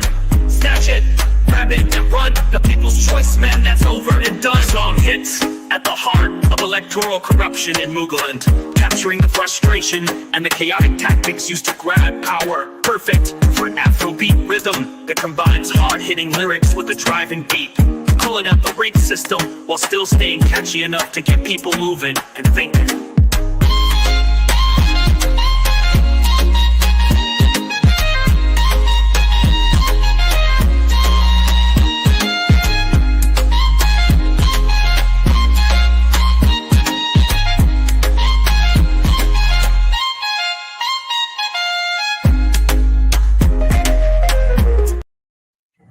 Alrighty, let's have Mr. Ayo's perspective there. That was Grab It, Snatch It, and Run. A song that is emblematic of the way we conduct elections in Africa, especially a place like Nigeria, and I'm now hearing South Africa and many other places. Mr. Bakare, what's your take on this? It's gone off the power grid again. I don't know the kind of power grid you are working on. No, Mr. Stephen has been stable since. Mr. Stephen, are you on band A? Maybe Ayo is on band F or something. Ayo, are you on band F? So it surprises, yeah. So it reminds me of two key things. The first one will surprise you. The first reminds me of election vigilantes. That's what it reminds me of, first of all, election vigilantes. A lot of people don't understand what that means. Maybe once in a while we might talk about election vigilantes. You know, I own one. I used to be national chairman of National Election Vigilantes. But go ahead. Go ahead. I just had to take it back. Sorry about that. So, I mean, it calls for. So, the evolving political culture and political landscape in Africa, it is sad, really. If over time and over years we are still at this stage where all we talk about is grab it, steal it, run with it. At this level of our political history, then it really begs the question if we are actually developing in that area of personality as a people. Because if I look at the book and I transpose it to the song, you will just assume that where I come from as a Yoruba man, kingmakers are kingmakers. They're not necessarily supposed to be kings. So a kingmaker itself is a title on its own. You understand? You're based on the history and the culture. You advise. You have to select. You're supposed to be like a role model to say, okay, fine. This is the candidate I feel is appropriate. You assess character, you assess culture, you assess contribution to society, and you say, okay, this is the person I feel should be the king or the leader of these people based on certain things.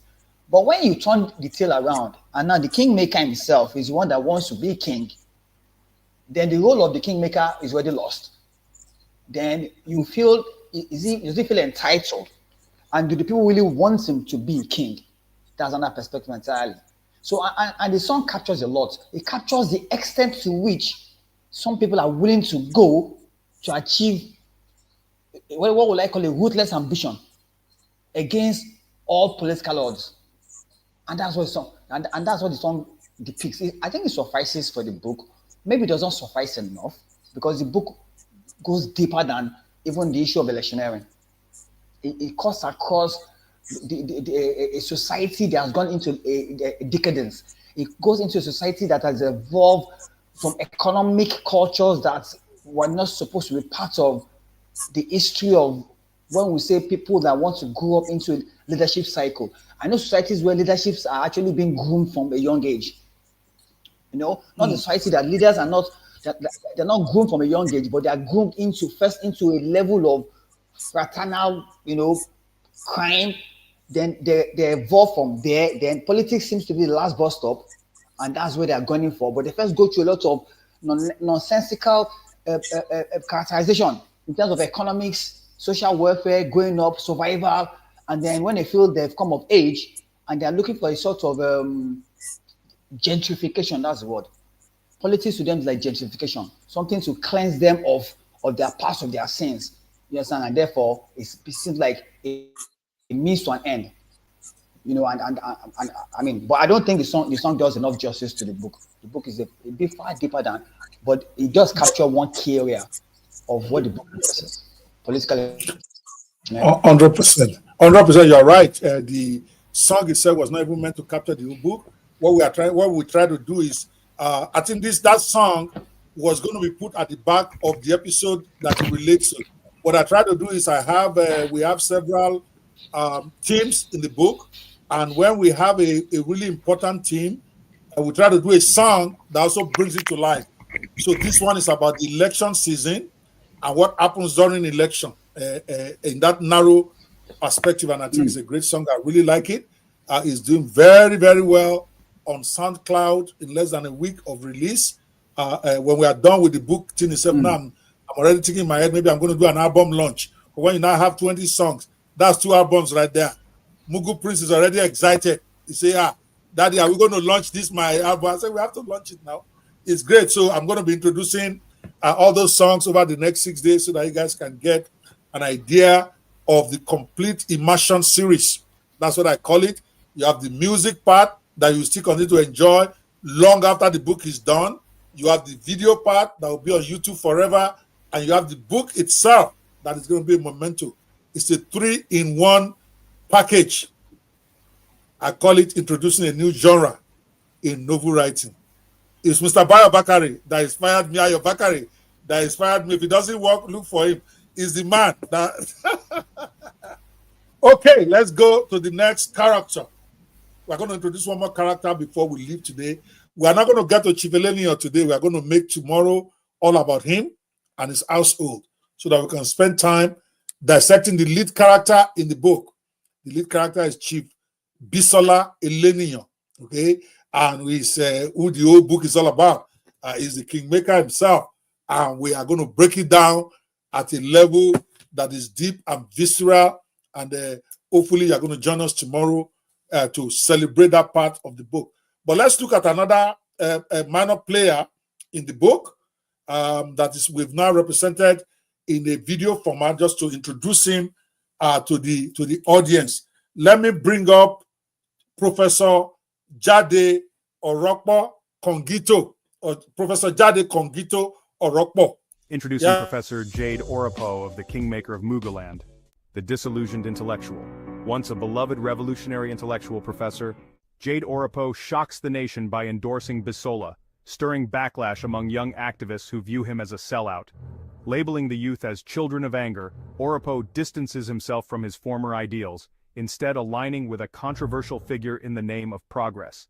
His endorsement creates a generational divide, leaving the youth feeling betrayed and exposing the complex motivations that can erode even the most deeply held principles. Wow. Chief Jade Orokpo Kongito. Stephen, what's your take on Professor Jade Orokpo? what does he remind you? What does he inspire in you? What do you see about that character? Go for it.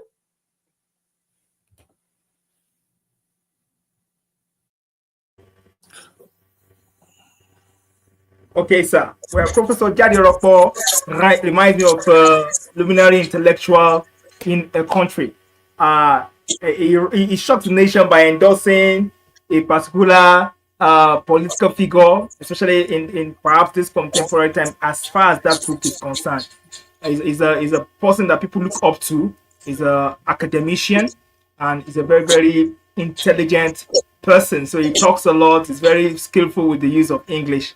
So he has that respect, and it makes me to think of someone who even has a Nobel laureate to himself some years ago, and people respect him a lot, especially as far as Muguland is concerned. They respect him a lot, and they look up to him. Whatever he says about the polity of their country, they respect it. They know he knows everything. They know and the nitty-gritty of what politics should be in the country. And he has once upon a time, perhaps in his more younger years, involved himself in activism, fight the power that be, and make sure that they do what is right. He was a voice that echoed through the political landscape of Muguland in his time. So it reminds me of a man in our country. I think someone like maybe Professor Olo Isoyinka or thereabout. Yeah, that man. Yeah, I love him. I've read lots of his book, The Lion and the Jewel, Jero Metamorphosis, and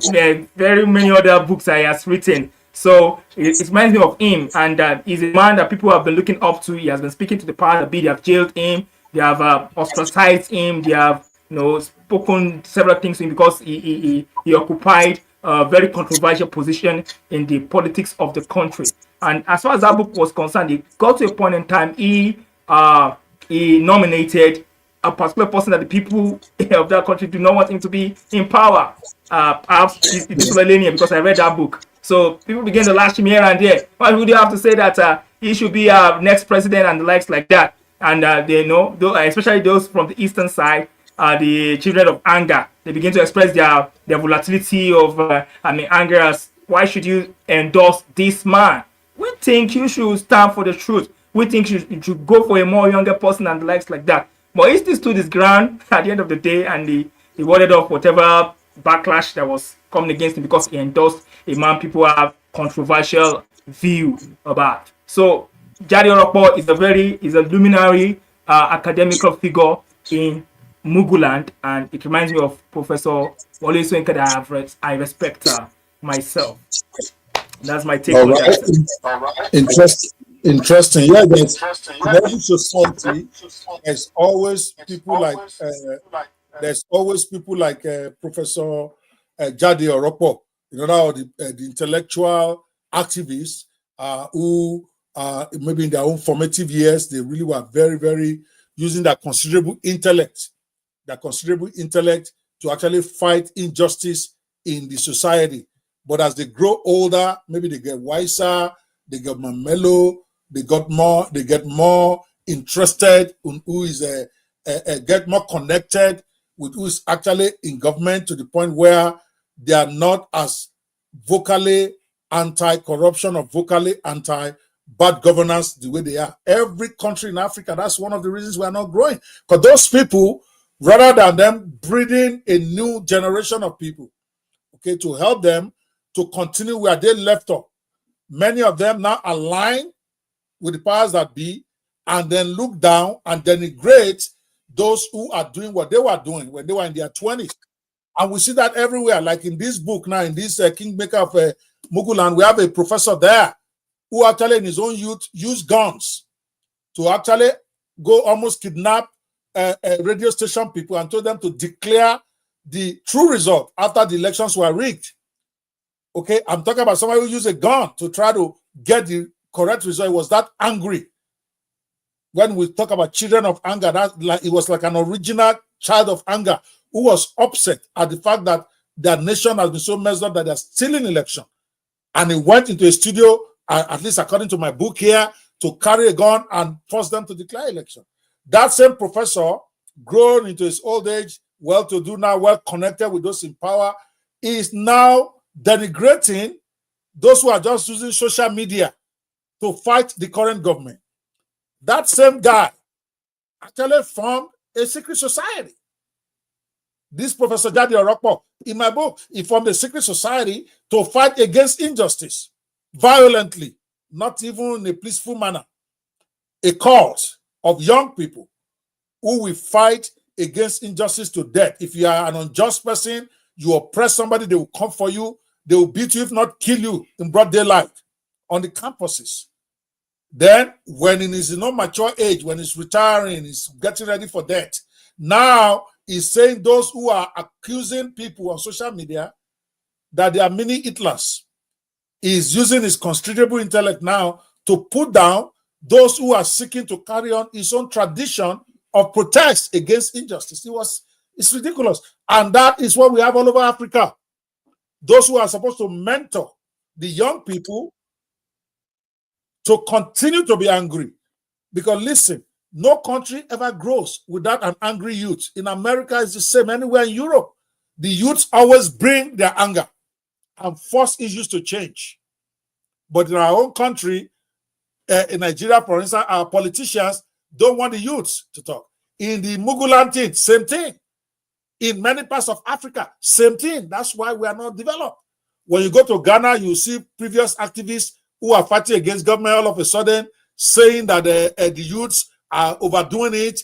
They should not be cursing their elders. They should not be getting angry. Look at the elders in Kenya. That's exactly what they were saying. So one of the guys that was really against the youths who went on the streets in Kenya was once a radical in his youth, an intellectual radical who wrote plenty of books against injustice in Kenya. So it's an African thing. And that's why that thing was explored in this my novel. We had this a character there, Professor Jadi Orokpo Kongito, who was actually becoming a reactionary in his old age as part of the problems of Africa. Oh, I really like that character. I love the way he played in the few scenes that I have him in that book. Please, you must join us on Sunday, November 17th at 4 p.m. It's on Zoom. You cannot say, oh, I don't have time to attend. You can join us from your phone, from your system, and we're going to be having some great fun. I'm going to be giving away some free copies of this book, print copies even. I'm going to be giving you over 100 copies away. I'm going to be giving out some t-shirts, some caps, just to celebrate my very first novel. I'm so excited about it. I don't know why. I've written dozens of books. I've never been this excited because there's something exhilarating. There's something freeing from writing a fiction. Now there's no more limit. You can take dramatic liberty with the facts. You can do whatever you want to do because it is fiction. So that way, all those my bottled up imagination, I can put it on paper. You are going to have fun, guys, if you get this book. And this is just book one in my 10-book series called The Chronicles of Muguland, where I'm tracking the history of this fictional country in my head called Muguland that parallels most of the countries in Africa with what is happening there, his people, his politics, his leaders. And now I'm writing it out so that we can have fun while at the same time getting opportunity to discuss some of the recurring issues in our politics, in our economy, because they didn't just happen one time in Nigeria. They happen in Ghana, they happen in Kenya, they happen in South Africa. So it's an African thing, and that is what Muguland represents.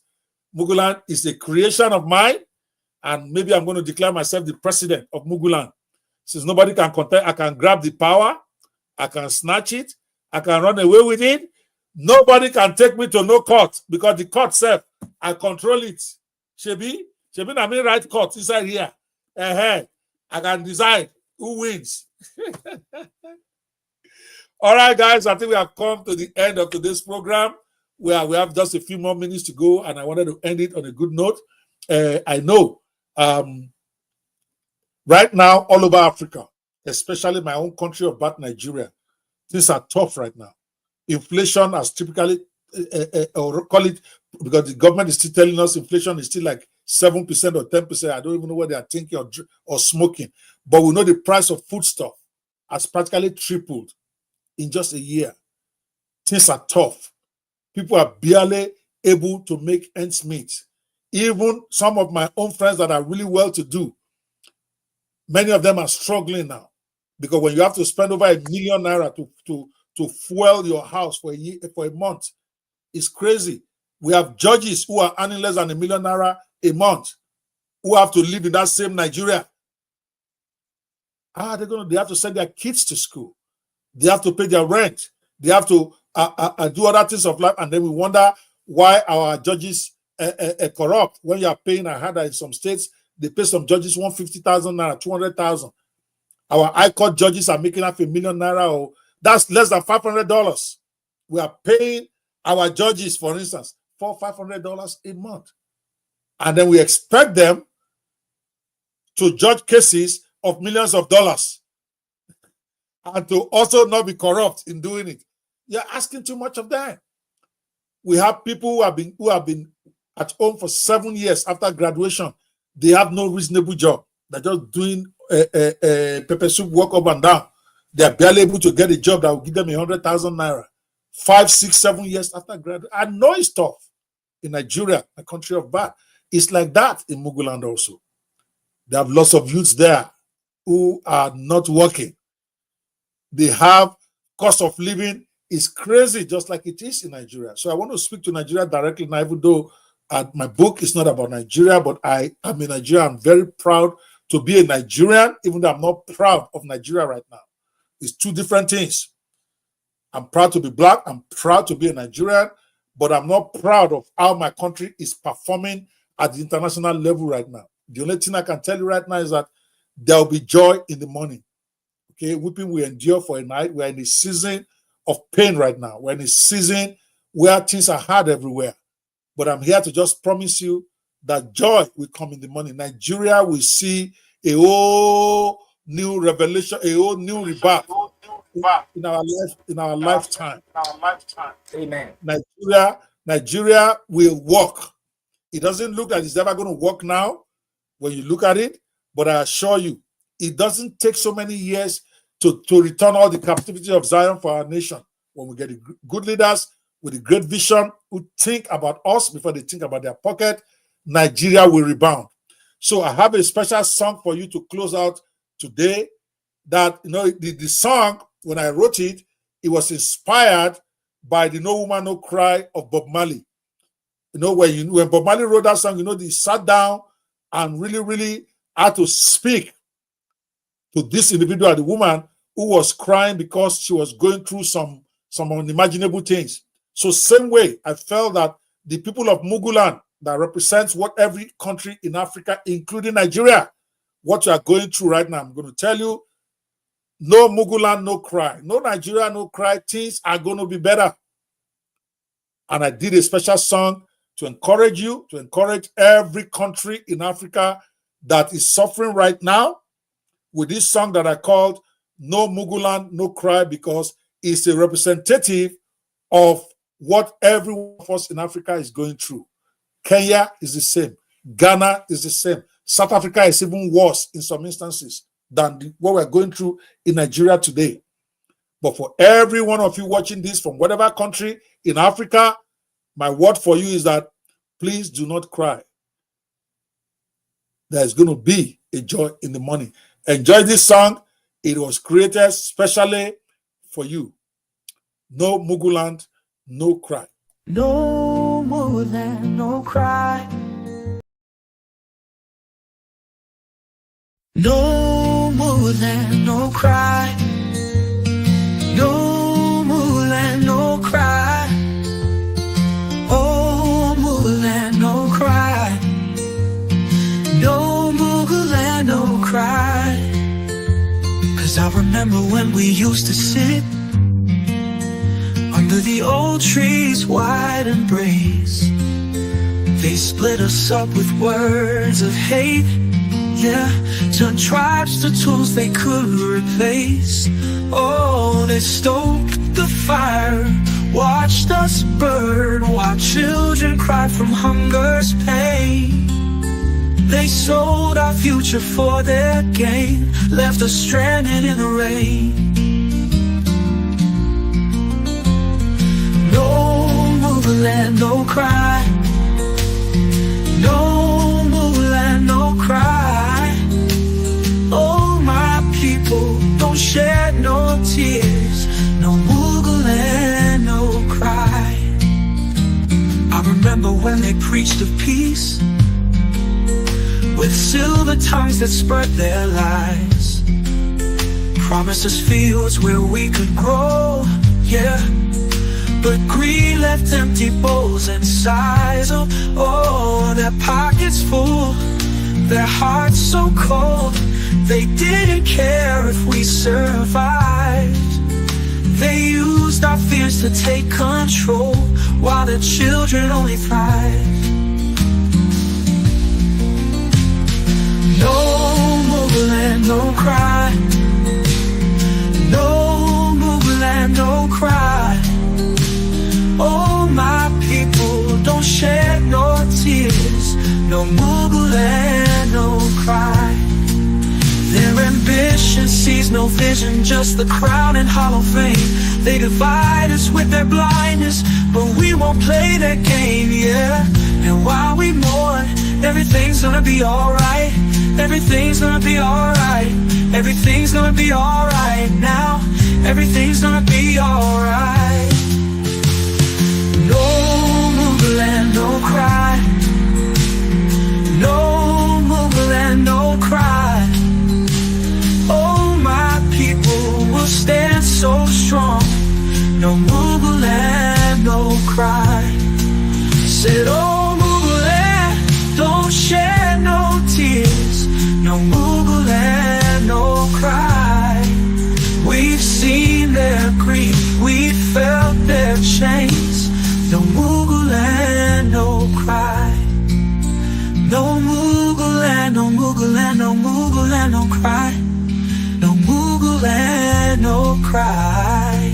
One more time, let's raise our voice so clear. No Muguland, no cry.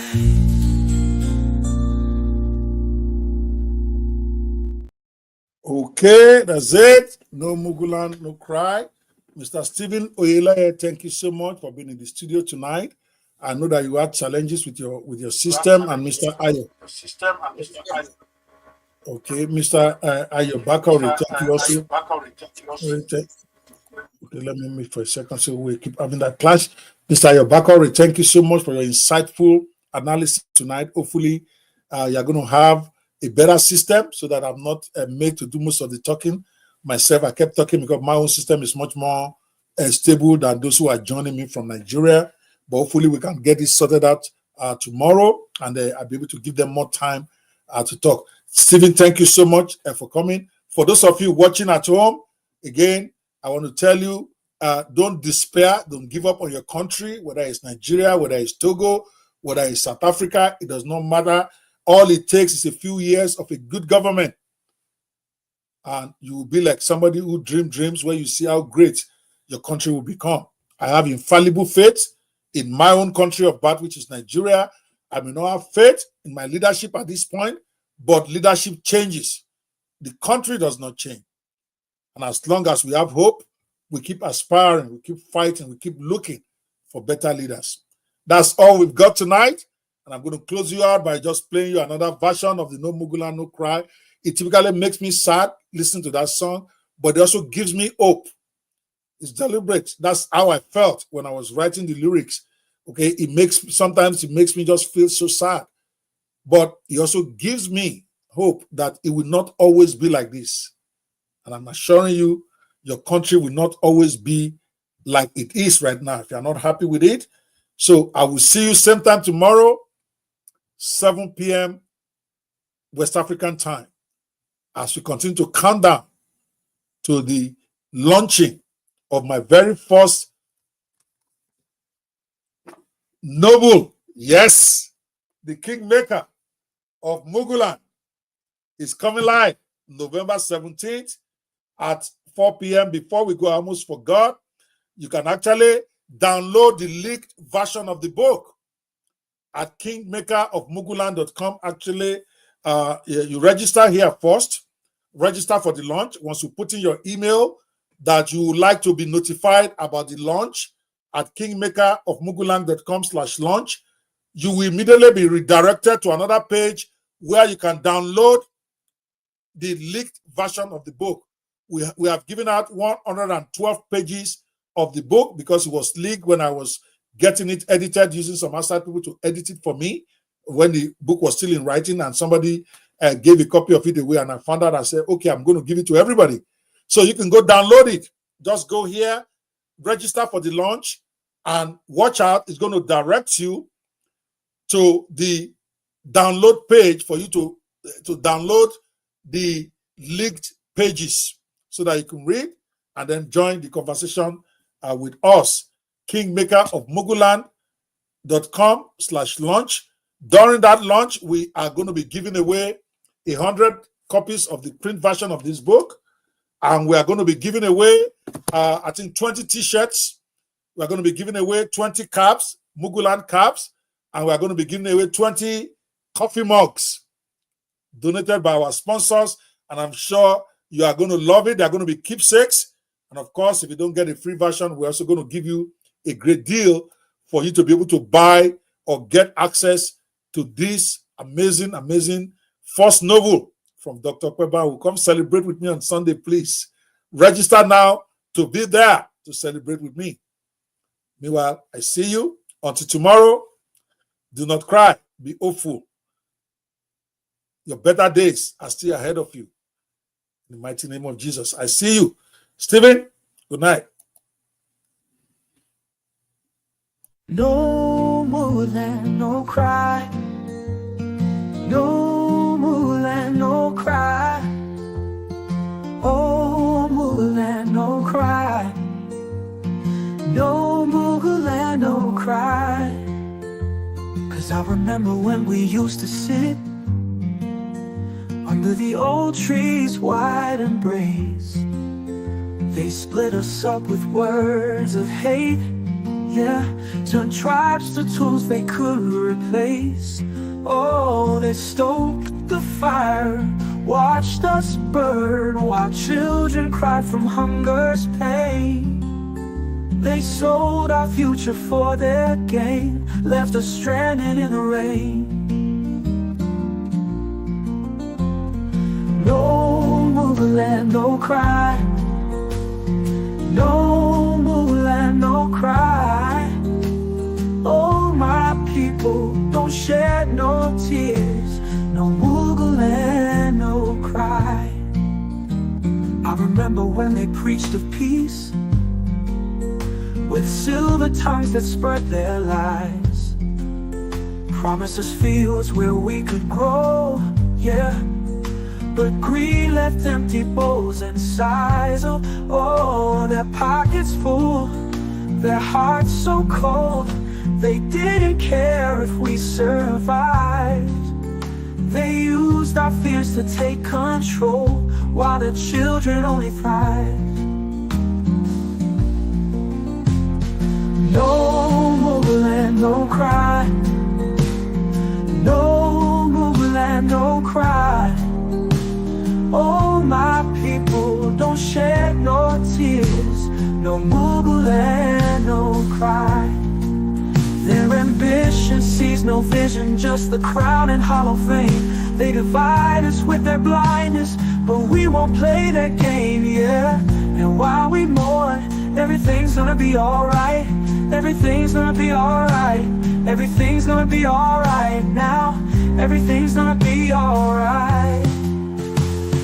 No Muguland, no cry. No Muguland, no cry. Oh, my people will stand so strong. No Muguland, no cry. Said, oh, Muguland, don't shed no tears. No Muguland, no cry. We've seen their grief, we've felt their chains. No Muguland. Muguland, no cry. No Muguland, no Muguland, no Muguland, no cry. No Muguland, no cry. One more time, let's raise our voice so clear.